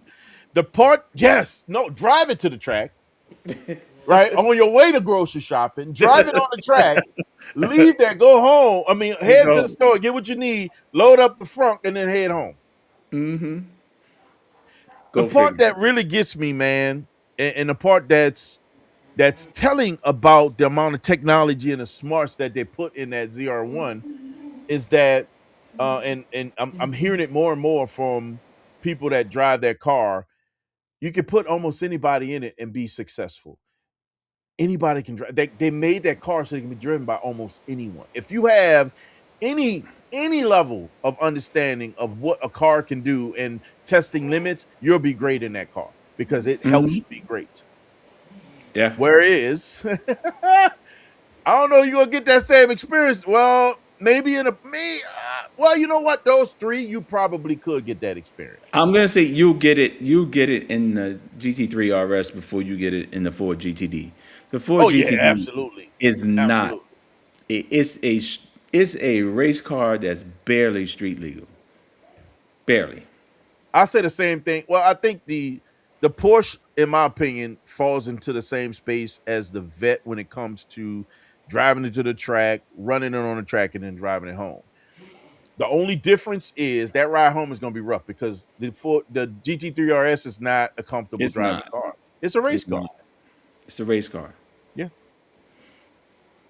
Yeah. it's a race I, car. I'm gonna be I, honest with you. It's the part about the Turbo S that makes it much more interesting to me than the GT3 RS. I would take a Turbo S any day over GT3 RS. If I won a GT3 RS, I will sell it and buy me a Turbo S and keep the change. yep. Honestly, because I believe that car is far more is crazy capable, still very capable, but it's far more comfortable. It's a realistic driver that you can drive every day. It's still like a daily driver. You could drive it every day, all wheel drive, all wheel steering, brakes are through the roof. It's fast as all get out, and it handles like a dream. Like The, what? the thing I love about it's and it's so understated. You could go anywhere, and only a true enthusiast will know what you're driving. Yeah, that's the part. You can go and fit in. Nobody's gonna be cutting you off to look and see what you have. Like you can't do that with a Koenigsegg. You can't do that with a Bugatti. You can't do that with any one of these cars. But a Porsche 911 Turbo S, you could be going down the highway and nobody would pay you any mind. I even get that with the vet where I get people right next to me on the highway trying to get look in the car, see what's happening on in the Hmm. car, and then as Yep. they looking over, they drifting over towards you. I Yep. get that in the vet. That Porsche will be understood by those you know. They say Hmm. those who know will know. You're right. I think that's part of the fascination that I have about those cars. The reason I why I was so interested in the GT4, not GT4. Oh, the what's the other one? Not the GT4. The one I want is the But the 4S, the RS. Carrera 4S. That's the one I Oh, really want. oh yeah, the correct yeah, The or new Carrera 4S. It makes as much power as the previous gen Turbo S Turbo makes. S. Yeah, that's the And one that they one went. was mind blowing to me.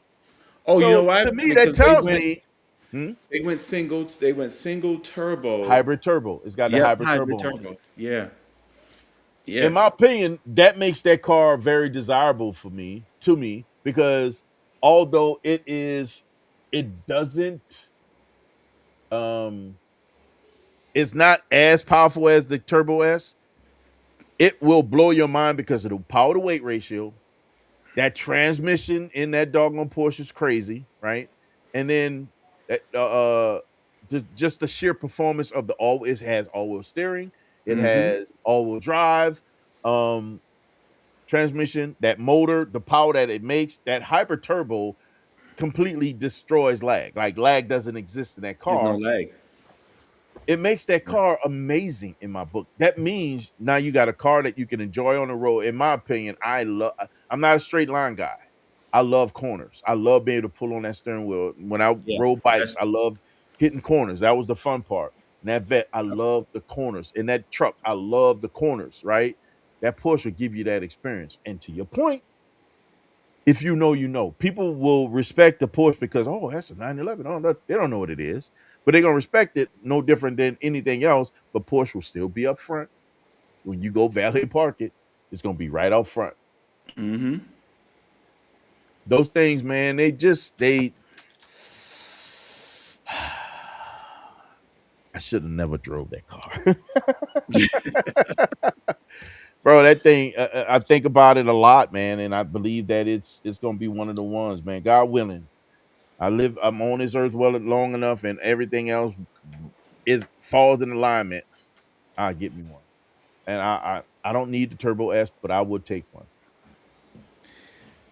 A Yeah, Carrara I mean, 4S, I'll take it all for day me, long, bro. ultimately, that's my car. That's what I would love to have a Turbo S.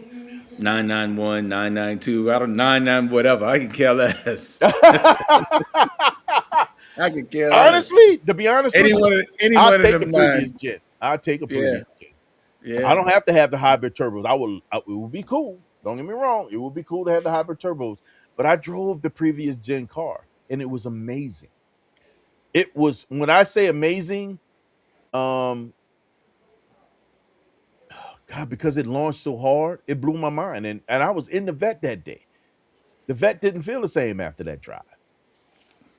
All-wheel steering, all-wheel drive. Yeah, This thing launched. It launched hard too. yeah. It blew my mind how this thing took off, bro. It was next level, bro. And that's I would take a previous gen.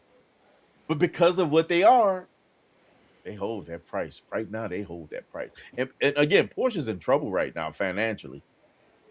They But struggling. I think we what's talked about weird that a is few shows about. But Porsche, in general, even their pre-owned market, all of a sudden, their yeah, their prices went up like 20, yes, 25%. yes. This happened when I was looking for my truck.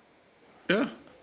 I had a I'm Cayenne. I had a price that I mhm. was trying to stay within a price margin. I had all that marked off, and I had a truck that creeped out of my list, and it was still for sale. It went up. Mhm. It went up, and it was a 16. I was looking at a Cayenne S, which had the twin turbo V6. I think it was like 434. It was a 19. It had Oh, that thing is pricey, bro. A no. 19, It was within reach for what I wanted. but it went up, didn't it? So I circled back to it. I called the It went lady up. up and I said, after I did my research on the Porsche certified warranty, Yeah. they had a 2-year warranty, Hmm. unlimited miles, and I was like, okay, I can drive this for 2 years trouble free, and if I need to And get then out of it, I get out of it, right? yeah, and probably walk away without you can drive it for free. Now I saw it. I was ready to make the deposit on it. Everything. I called, and the lady was like, "Oh, somebody bought it sight unseen." I was like, I'm not surprised. Not surprised, bro. if I'm I not remember surprised. correctly, the price was, I'm gonna say it was under 30. What? Yeah, Oh yeah, you know what? For 19, yes. Yes, under 30. yeah. I This was looking was. at Turbo S's. Oh, okay, so you're looking at the 4.8 turbo, I was looking at 4.4. 4.4. Yeah, Yep, 4.4 turbo. 4.4 Turbo S's. Because I wanted the Turbo S. That I didn't was, want a GTS. I wanted Turbo S. I wanted a let me big motor see, that was going for about 55, 56 for a so for a 19. when I first started looking, I was looking at a 16 that was 30, 34, in between 30 and 34. Yeah. Eventually creeped all the way up to 39, 40 So for a 16. they changed. They kind of went through a transition from 18 to 19, and then 19 to 20, where they did some things to the engine. They started updating. Tail lights changed, Yes, tail lights lights, changed. headlights. Yeah, they did Now, some. 920s, you can forget it. You can't Yeah, even you afford can, it. it's a whole nother number now. Yeah, Yeah, these are you can get a McLaren cheaper than you can get some of those Cayenne Turbo S's now. yeah, Like when I tell you the prices are crazy, you can get a used McLaren for cheaper than you can get. And so even some of these Porsches. Like I'm looking at 911s, I'm looking at some of these Turbo S's. I did was it 23, 24 Turbo S's. This price range from 230 to 390. Like what? yeah. And these are these The this only affordable 911s, bro. 911 S, you'd have to go probably all the way back to the 997, which I think was that the first year the water cooled, the 997. 997. Yep, Yeah, 997. If you know what, I wouldn't. If I were to get it, I would prefer to at least get a 991. Just let me get a 991. So what is that? Like 19. I'm about to yeah. see right here. I'm not too versed on. I can't remember the numbers by Me heart. The either. elevation. I'm still learning Porsche. I know the ones that I like that I ran across. I don't know them like that. I'm familiar with what I learned about Porsche, and it's not everything. I'm not an expert. I'm gonna be Yeah, perfectly honest with you. you got your. It's the 992.2. I think is the latest. The 992.2 is the late. That's 9.2. the most current model. Mhm. And the 992.1 is the is pre-hybrid turbo. Looks the Correct. same, pre-hybrid Correct. turbo. I do know Correct. that. Correct. And before that is the 99 991.2. 991.2, which is Right. what I drove.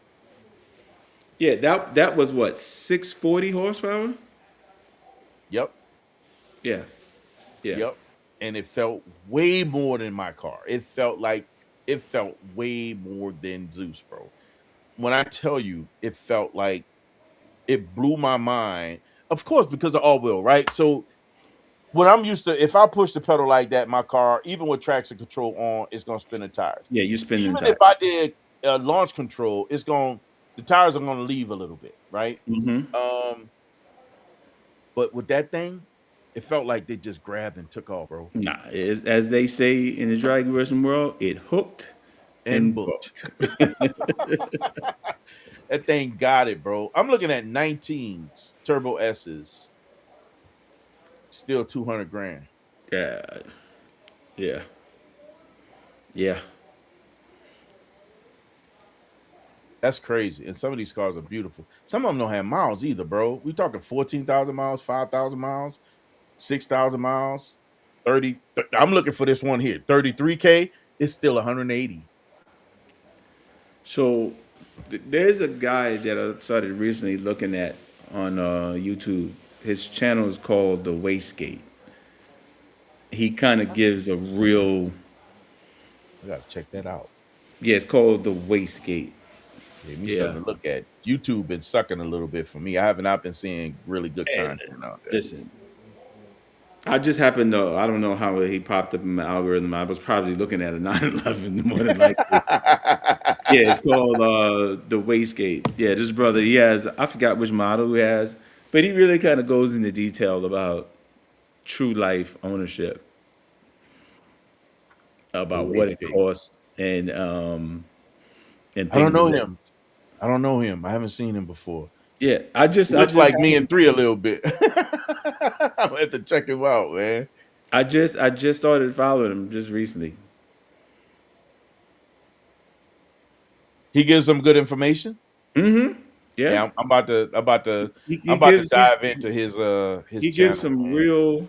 real life on what it, not just About the, Porsche ownership. yeah, about, both sides of it. He's like, hey, listen, owning a Porsche is not easy. It's not easy. I think his Uh latest oh. complaint Is was, that me or you? God dog it. yeah, it It's might be not me. me. I got a good signal. No, I'm At least I frozen. think I do. You back No, up? yeah, You and me. it must be me. Okay. I didn't know. Yeah, yeah, So what yeah. does he have? I'm looking at you talking about the blue. He got the blue Porsche. He got a Yeah, I'm not what does sure he the have? model. I'm not sure what he has. Oh, he has why the 99. Why he got a video called, this was 5 months ago. Why 992 changed everything and not in a good way. So he really digs, he really going into it. Yeah, He's very opinionated, huh? yeah. So he must have a 991.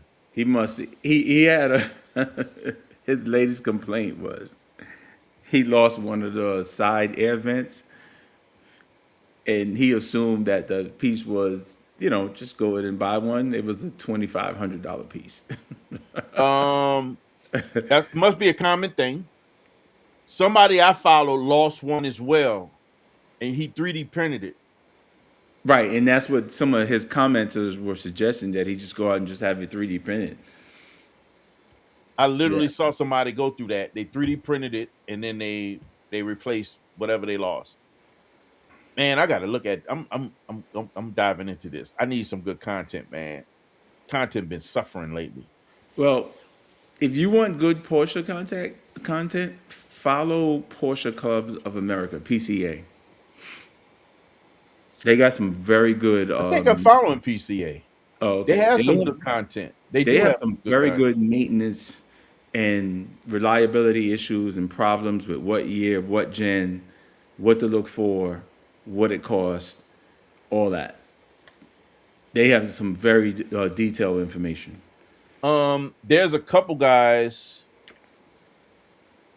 There's a couple guys that I follow overseas in Europe. They do a lot of Porsche content. They don't do just Porsche content. They, of course, these are guys that's working on cars, but there's this one guy, I can't remember his name, black guy, English guy. He built his own GT3 RS. Oh, you talking about officially gas? I Yeah. don't be knowing their name, man, but I watch their videos. He does some really good content from. He's a funny guy. I like him. He is He's good. hilarious to me. He's Yeah. absolutely hilarious. Yeah. There's another through his video. I ran across a uh, one of the there's another performance company over there. They're building their own GT2 RS from the 992.2. Oh, yeah. That's ES Motor. Yes, they're building ES their Motors. own. Now those dudes, They are bro. I love. I'm they following them already. I'm following PCA. PCA. I'm subscribed Now to them already. ES Motor right now, I from what I've seen and what I've known about tuning Porsches, I don't think there's anybody better in Europe. And they're killing the game. When I say killing the game, the things that they did to totally get to gas his car, mind blowing. That thing is crazy. The car that he drove one of their cars. The GT3 RS twin turbo. Yep, They which is took a supposed to be the new GT2 yes, RS. Yes. which they're If supposed to be tested. if Porsche decides to launch it. If bro, yeah, right, right, bro, mind blowing, mind blowing. When I Yeah. tell you, bro, it when you think about what they're capable of, if there's anybody that I want to get a tune for, Oh, I would and I think definitely. about that for the 4S, right? If I I would would get call them when up. I say when, God willing, when I get that car, I want a tune from them. Yeah, And that's all those you'll guys are need good. is a tune. You probably won't have to Tho- go that far. Tune, maybe That's all you downpipes, need. That's it. um, and it maybe exhaust. I want it from them. Yeah, those guys are good, man. ES Motors, those guys are good. Those They guys make are some really good Porsche content also. They make some really good Porsche content. Yeah, yeah. man, I've been but again, you gotta wait. Once you watch a video, some of those guys, they're not dropping videos every No, every week. no. It's probably monthly that they're dropping this stuff. Yeah, ES Motor, they'll maybe drop something now, and you might not hear from them for another month or two. Yeah. Yep. Oh, this dude went from BMW to Porsche, which is that natural transition. Oh, the wastegate. No, I'm looking at your guy. Yeah, the wastegate. So he's in a 991.2, which that's perfect. I'll be happy with that. The only reason why I would want a 992 is for that tail light to go all the way across, but I don't need that. I'll be good with that. Mm-hmm. So he has a 991.2, which is, in my opinion, that's one of the ones you want. Yep. That's pre-hybrid. Pre-hybrid, still a very, very crazy car. But drivable. I mean, Porsche just makes it so much easy for you. I want one of these things and actually go to hit up Atlanta, hit the Porsche experience, get on the track, learn from those guys, because at least from that perspective, they're gonna show you how to push your car to the next, take your car to the next level. To Whereas, where you can understand where your limit is and how to react to certain things. Oh yeah. I can tell you right now, between now and next year, I'm gonna probably attend at least one of these high. I think they call them HPDE, high performance something. I forgot what it is. their event, one of the Porsche events, No, actually, a lot of the manufacturers offer them now. yeah, Some with Ford, if you buy an ST, they'll send you an invitation to go out to Utah. They same have thing a for vets yeah, in Arizona. right, but it's only if you buy it brand new. Yep, only if you buy it brand new. And I'm not a new car buyer. That's the part No, that gets me a I little will, bit. But I will never uh, buy another new car in the rest of my life. No, no, same here. I don't see the benefit. no, I'm not going to take the hit for the next guy, because I know I'm no, not going to have it for the rest of my life. So it doesn't make sense for me to spend that much money on a car and the next guy get the deal. No, no, we're not doing that. no. We're It not doesn't make gonna any do sense. that. I'll let No I'll sense let whatsoever. somebody else get all of the options, all the bells, Yes. all the whistles. Come on, bro. That's me all day long. It doesn't make sense to me. I'll buy, and I tell people all day long, tell them over and over again, I am not a new car buyer. It doesn't make sense to me. Nope, It just doesn't make sense to me. nope, nope. And listen, especially knowing what you're gonna, Porsche has been doing 911 for longer than I've been alive. They have gotten it right, guys. You don't need to buy a brand new car, a Nope. brand new 911, to get what you think you might want. This thing is gonna be beyond what you can ever imagine. 100%. I've been there. I should have never drove that doggone car, Yeah, man. too late now. God, Lord, when I tell you, mind blowing. But it was worth the experience. I would have never known if I've never driven, and I would still be one of those guys, because I had a love hate relationship with him. Always looking from the outside, saying, it's all right, it's all right," until you experience it. It's a whole nother ball game. Now, I driven a Porsche when I was in high school. A buddy of mine, his mother's boyfriend, he came over to the house. Old school 911. It was cool, man, but it was old school. It was a sports car. It had that ticky sound that you get Hmm. from those Volkswagen motors or whatever, Porsche motors. So I remember that experience, and it was just driving that car. It wasn't the fastest car I drove. It was just you was just in a Porsche, right? Um, and fast forward all these decades later, to drive that Turbo S, and I drove a GTS for that GTS. I drove a Turbo S and a GTS on the same day, naturally aspirated and a twin turbo car, Hmm. and both of them were exceptionally well, absolutely exceptionally well. Mind blowing. Had such a good time in both cars. Yeah, it's you. I tell most folks you have to experience it in order to say what it is. It's hard to look on the outside and say, "Oh, this car is this." No, It's because I'm impossible. telling you, when I drove that M5, Yeah, yeah, yeah, you knew from the yeah, moment you pulled off and the moment yeah. you hit the accelerator. Now you understand the price tag. Yes,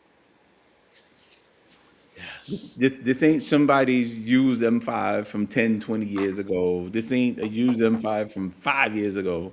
And This is a even that one from 5 years ago is absolutely mind blowing. You but still talking a in 4 door car that comparison runs with to coops.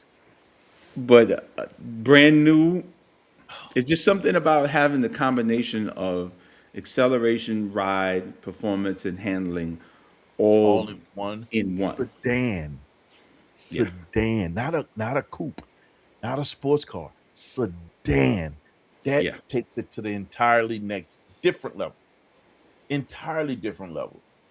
yeah. It makes you look at cars completely different. But to your point, if you haven't driven it, if you haven't experienced it, you do You not won't have know. perspective. Yeah, You'll never have perspective until you're actually in that seat or you're involved in that in some way, shape, form, or fashion. Being a passenger or actually driving. You yeah, can't have perspective if you haven't experienced it. yeah. Because no matter what you hear from the reviewers and the influencers, all of them have their biases and their their Opinions. love, or some of them, of course, if you look behind Motor Trend, Car and Driver, a lot of them you can tell as soon as the video starts who's paying them. Yep. Right off the bat. You know exactly who's paying them. Yep, you know who's paying them. Facts. Big facts. Which is kind of the reasons why they kind of fell off the face of the earth as far as respected car reviewers. Right. Yeah. Well, and then it becomes just entertainment. Now it's not a place of because And you want to see what they're information. going to say next. It's not a place of true information, Yeah, right? yeah. And which I so again, I'm always challenged with that kind of information. I don't want nobody. Don't just tell me something because or give me feedback based on your opinion that has no validation, no proof, no nothing. That doesn't truly represent what a vehicle is. Or I if I I'm a, I had somebody tell me, I'm not gonna say who it is, had somebody tell me that carbon ceramic brakes are the worst brakes you can put on a car. Why are they on race cars? Okay, It is the that's best because brake you can put on a car. They are 100,000-mile brakes. He said it's the worst brakes you can put on a car. I was like, I'm not listening to you no more. It was a see, few things outside of that, but that was the one that just pushed me over the top. I said, I can't do that. here's the thing. When people hear ceramic, right? They hear the amount of money it takes to replace, right? But what they don't understand is It takes a long time you, to get there. you as a average, I'm gonna even say average. I'll give them the benefit of the doubt. A slightly above average will never wear out a set of carbon ceramic cone brakes. Never. Never. Never. Even the hardest, some of your, let's say somebody that went to the track once a week, those are still going to be 80,000-mile brakes. You'll go through several sets of tires before you tear those brakes up, right? Well, I mean, first and foremost, carbon ceramic rotors and brake pads are not even really meant for the street because they take too They're long not. to heat up. They take too long to heat up. You gotta heat them up before they're effective. Absolutely. And they're noisy as heck. Yes, they are. Actually, all high performance brakes are. My wife is not happy about how loud her brakes are. But the reality is, I'm like, you want them to get quiet, go fast and slam on them a few times. Heat them up. Heat them up. They will stop. They will get quiet for you. I've got Hmm. used to my truck sounding like a doggone semi truck leaving out the garage. It's going to sound that way, It's gonna sound that way. especially if you live in an area where the temperature hits extremes. Yes, If they're you gonna go sound from horrible. cold in the morning to hot in the middle of the day to cooling off at night, when you get up the next morning, like when I get my 350, sometimes in the morning and back up, Yeah. And let's not be let it not be one of those days that you wash the car and pull it to the mm-hmm, drive and let it sit for more than a day. Because when you mm-hmm, pull it out, them brakes gonna sound ridiculous mm-hmm. if they let go. Like my emergency brakes locks They'll on, hold. they'll They'll hold. actually hold for a split second, and And I have to you hear that clunk. literally come and then it'll snap back. Yep. Oh yeah, oh yeah, And carbon yep, ceramics can be just as bad. But when you think about what they're capable of, those brakes are amazing. yeah, Them things can glow red and still stop. all day long. That part, man. Absolutely amazing brakes. And with normal wear, you're talking 100,000 mile rotor. You won't have the car that long. You won't even have the car that long. The Nope. car be gone before you had to do anything with those rotors. Mm-hmm. Absolutely amazing.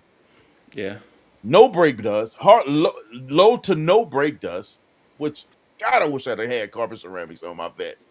yeah, Oh, yeah. that's one of the upgrades I wish I could have done or made or would make to my both of those vehicles is to go carbon ceramic. Carbon Just ceramic. for the dust. Just to remove the dust. Yeah. I can heat them up. I ain't got no problem getting them suckers warm. I definitely will figure out how to heat them up. I mean, because my car right now is sitting on 60,000, and it's the original rotors, and it's just now needing replaced. I'm at 60. I'm at 65 on the vet. I'm on the original rotor. Yeah, mine's And they mine's don't uh need replacing right now. mine's need replacing because I'm starting. Ford is infamous. They put that squeal in the pad. Oh, And it, right, you get into the squeal? yeah. Oh, I'm already there. It's time to replace them. I'm at 65. I'm on original. I'm on have I changed the pads on this? I changed the pads. I'm on original rotor. So I've Yeah, changed the pads once since I've owned the car. And I bought the yeah. car with 11,000 miles on it. I'm the type like I know it makes its difference with performance cars, but I don't kind of like the pad slap thing. I just rather like what, just change the rotors and the pads, and let Do the me get whole thing. yeah, yeah. I didn't have my rotors were they looked brand new They when I were they changed. were still good. Oh, they were beautiful. No ribs or nothing in them. And even if I get to a point when it's time to change those, I would change the disc and just keep the hubs because I it's a two-piece rotors on the vet. So I'll I just order actually, the disc. I actually looked into it because mine's a two piece also, but I was like, and a lot of people say, is it worth the hassle? Blah blah blah. He said the two piece are made. They made them mostly for people who like to do track days Hmm. So you can because swap them out when you want to. right, even if you're at the track and you Yeah. wear through a set of them You can change them right there. in a couple of hours, you can change them, no Yeah. problem. I would do it just because it gives me opportunity to tinker. I like tinkering. I don't mind tinkering. I would do that because I think it'll be fun. Not only that, but if I get that to the point where I'm separating the hub from the From the actual hat, right, disc, the right. hat from the disc, Mm-hmm. I'm, I might be sending it off to a doggone powder coating shop, or I might be painting them. But I'm about to Yeah, do something fun with this hat. I'm about to take this hat to another level because you can still see that through the wheel spokes. I would do Mm-hmm. it. I would take it to the next level so I could see something different in that space. This is something that I want to do anyway. If Um, brake pad clips alone get dry and have no grease, they will stick in position and not move. Yeah, yeah, that's true, Is. that's true. Which is why I you laugh sometimes when you hear people about going to get a brake job at their local automotive center, which is like, no, you didn't get a brake job. All they did Nah, was change your pads. They didn't change the hardware. They didn't pull out the pins. They didn't re-grease the pins. They didn't you put new probably. shims. I They think didn't the do most none of they that. did was the most they did was rotors and pads, That's it. especially at a small shop. If I when I change out rotors on a car, I'm changing out rotors, I'm changing out pins, I'm re-greasing everything. So I'm going through every little piece of hardware that could stick, that could jam, especially if it's been sitting on the car for a while. Now I've gone through and cleaned off pins that were still good. I'm like, these are nice. I don't have to change them. Cleaned them up real nice, And re-grease re-greased them. them, Mm-hmm. re-greased them, and I was good to go. And they worked, felt like new. So I've been down that road before. And I think part of that for me is because I've been touching my cars as long as I've owned cars because I had to, right? I ain't come from a place where I was able to go get a car oil change, go drop it up. Nah. I had to Nah, change yeah, oil. I had do to it change yourself. this. The first car I owned, I worked with my shade tree mechanic to change the head because I bought a car that had a cracked head. That was You know what's so funny? Back then, they used to literally have the chain over a tree branch to pull the engine out. literally, yes, to pull the motor out. There's a guy that lives right around the corner from me. He raced trucks. He only liked Cadillac motors. He would only put Cadillac motors in his truck when he raced them. So he'd buy a car, he'd blow a motor, you'll see him with a doggone chain on the tree pulling that motor out the car, bro. Pulling the motor For out. real. And then him and his boys pushing the truck under the tree to get the Cadillac motor in that truck. Yeah, but you see, but things were a lot simpler back then. All you had is a few Way vacuum simple. tubes. Nothing like They got so now. much electronics in these cars nowadays, man. It's a different ball game. Although all these guys that I'm watching that pull these motors and do all this stuff, a lot of things that you miss, and the only person I see so far I've seen that done it was Stratman, where you could see all the wiring because he show you all the wiring that's coming off of whatever he's pulling out the car. And he's a guy that don't do mechanic work, but he's pulled the motor out of his Ferrari. He's pulled the motor out that doggone. Did he pull it out out the Gerardo? Can't remember, but he definitely pulled the motor out that Ferrari before he sent it to the body shop Well, and the I can frame tell shop. you, if you watch, they probably leave out a few things, but if you watch Matt Armstrong, he's pretty good. Matt is deep, and I watch Matt. By the way, I do watch Matt. Matt, like is they make it look so easy.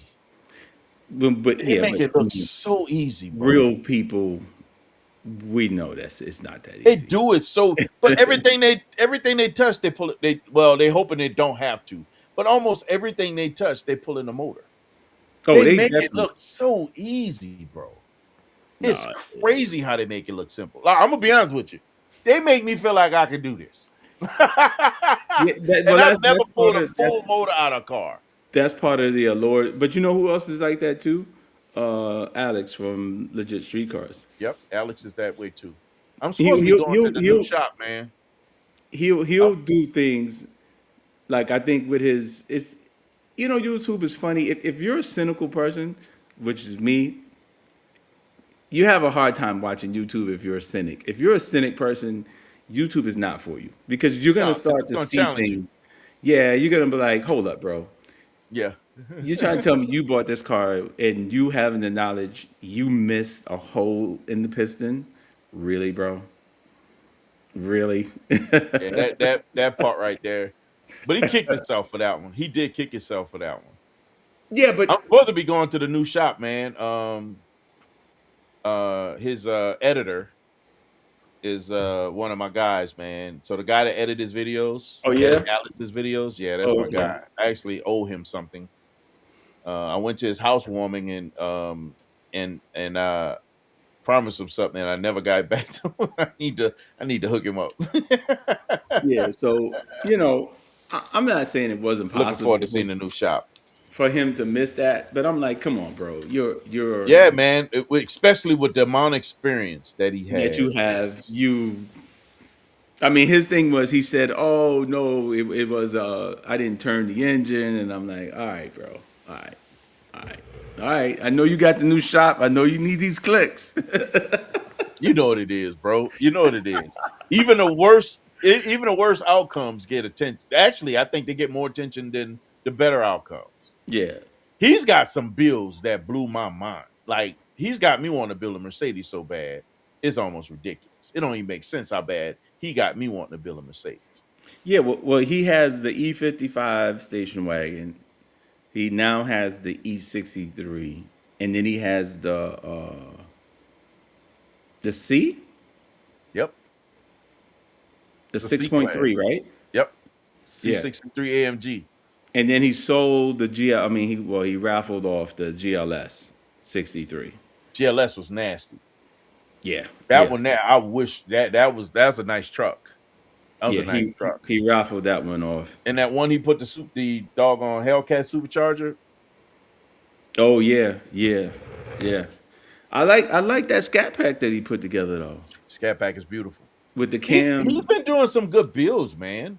He Yeah, I really out does of good all of builds. them, I kind of like what he did to the scat pack with changing the cam, Yep, putting a nice little tune into it. yep. Yeah, yeah, sounds To good me, too. that's still a fun driver. It's gonna give him a little bit more power. It's got that lope. It's got that presence. Mm-hmm. Mm-hmm. Yeah, Of course, yeah. I love his AMG GT. Of course, that thing is beautiful. He doesn't show that one that much. I think that's the one that stays at the lake house now.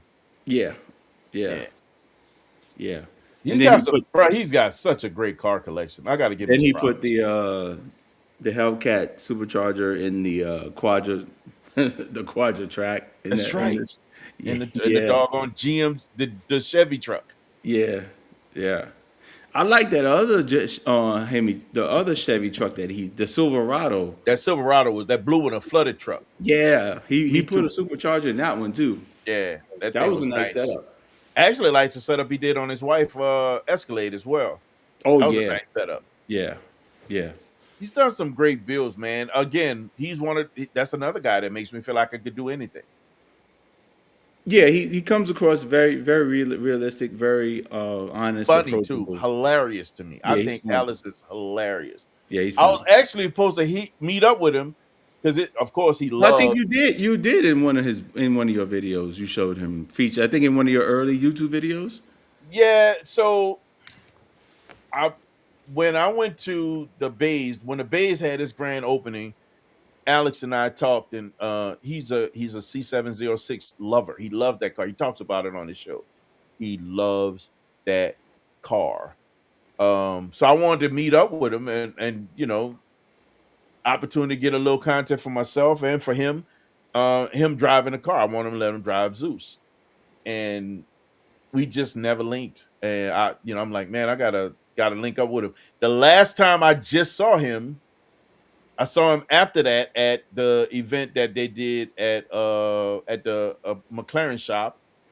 We did that. So I ran to At him. We the talked a bit at there. Cannonball, right? Cannonball. Yep. Yeah. That was the one that me and AB went to, and met up with AB first, and we had a few other people there. But yeah, we hung out there. That's also I got a chance to talk to Tavares, ask him some serious questions because I was interested in McLaren, and I want to talk to a guy that know McLaren like the back of his hand, and he's a McLaren expert. So I got to talk to Tavares about that, and Mhm, he's a super mhm. cool guy. I got to ask questions and have some real conversation with him. So that was dope. And then the last time I saw him was at the event, the event I went to, met up with Cliff at that event, and ran into Nostalgic. It's at their shop. Oh, what's it called? They opened up the hot rod shop for everybody to come in and see. and I ran into Alex. He pulled right across from me in the Grand National. So I got a Mm, chance to run into him there, talk to him briefly. I was like, bro, been trying to catch up with you to let you drive this thing. He's like, did you email me? I'm like, yeah, I emailed you. I never got a reply. He's like, did you email me at this? I'm like, no, I don't have that email address.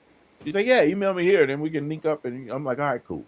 So I'm yeah. gonna I'm gonna try to put something together so he and Yeah. I can Yeah. do that. But in the Yeah. meanwhile, yeah, that dude, man, he make me believe I could do almost anything based on what he's doing. Like he has me wanting to go in there and start looking at auction cards. We'll He see. has some luck, bro. Don't forget, he has every tool and every everything in the world to get this done, Don't and forget the the knowledge to do knowledge.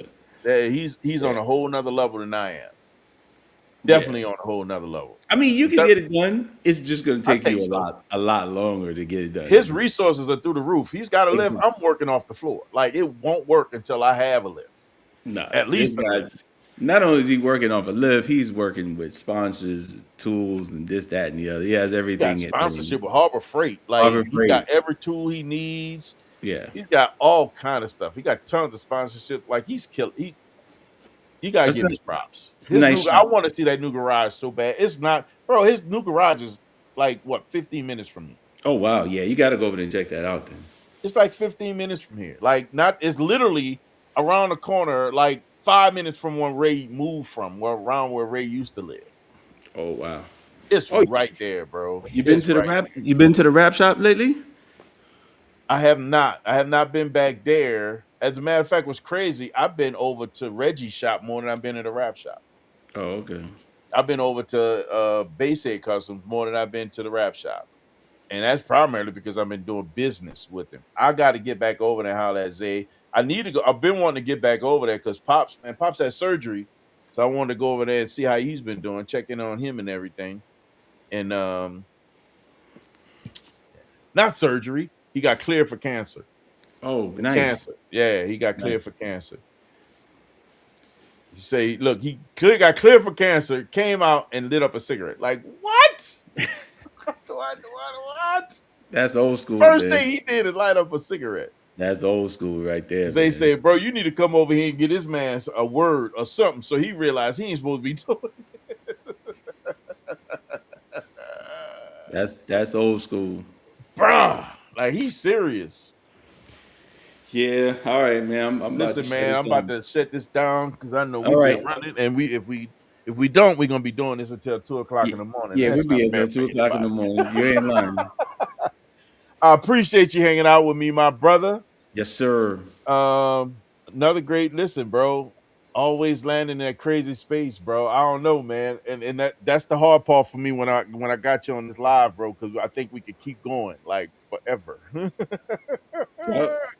That's crazy. Same page, same level. Now I love it. I feel like I'm talking to myself half the time.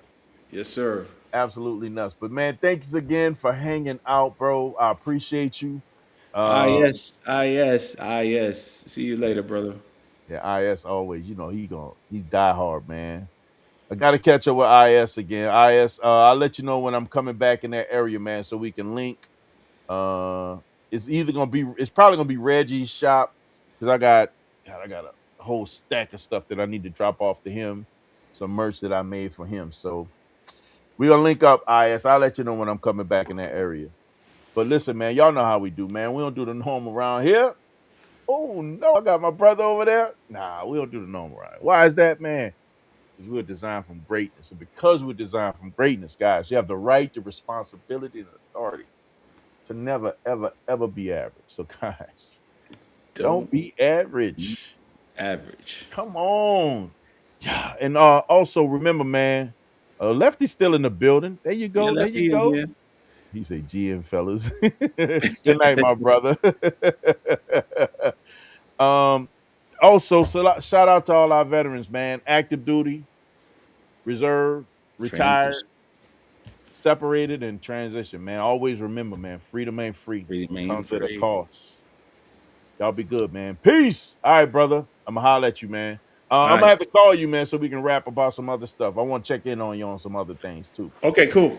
I'll hit you up probably Thursday. Thursday? Okay. Yep. Tomorrow's All gonna right. be crazy. All right. All right, bro. All right. Peace.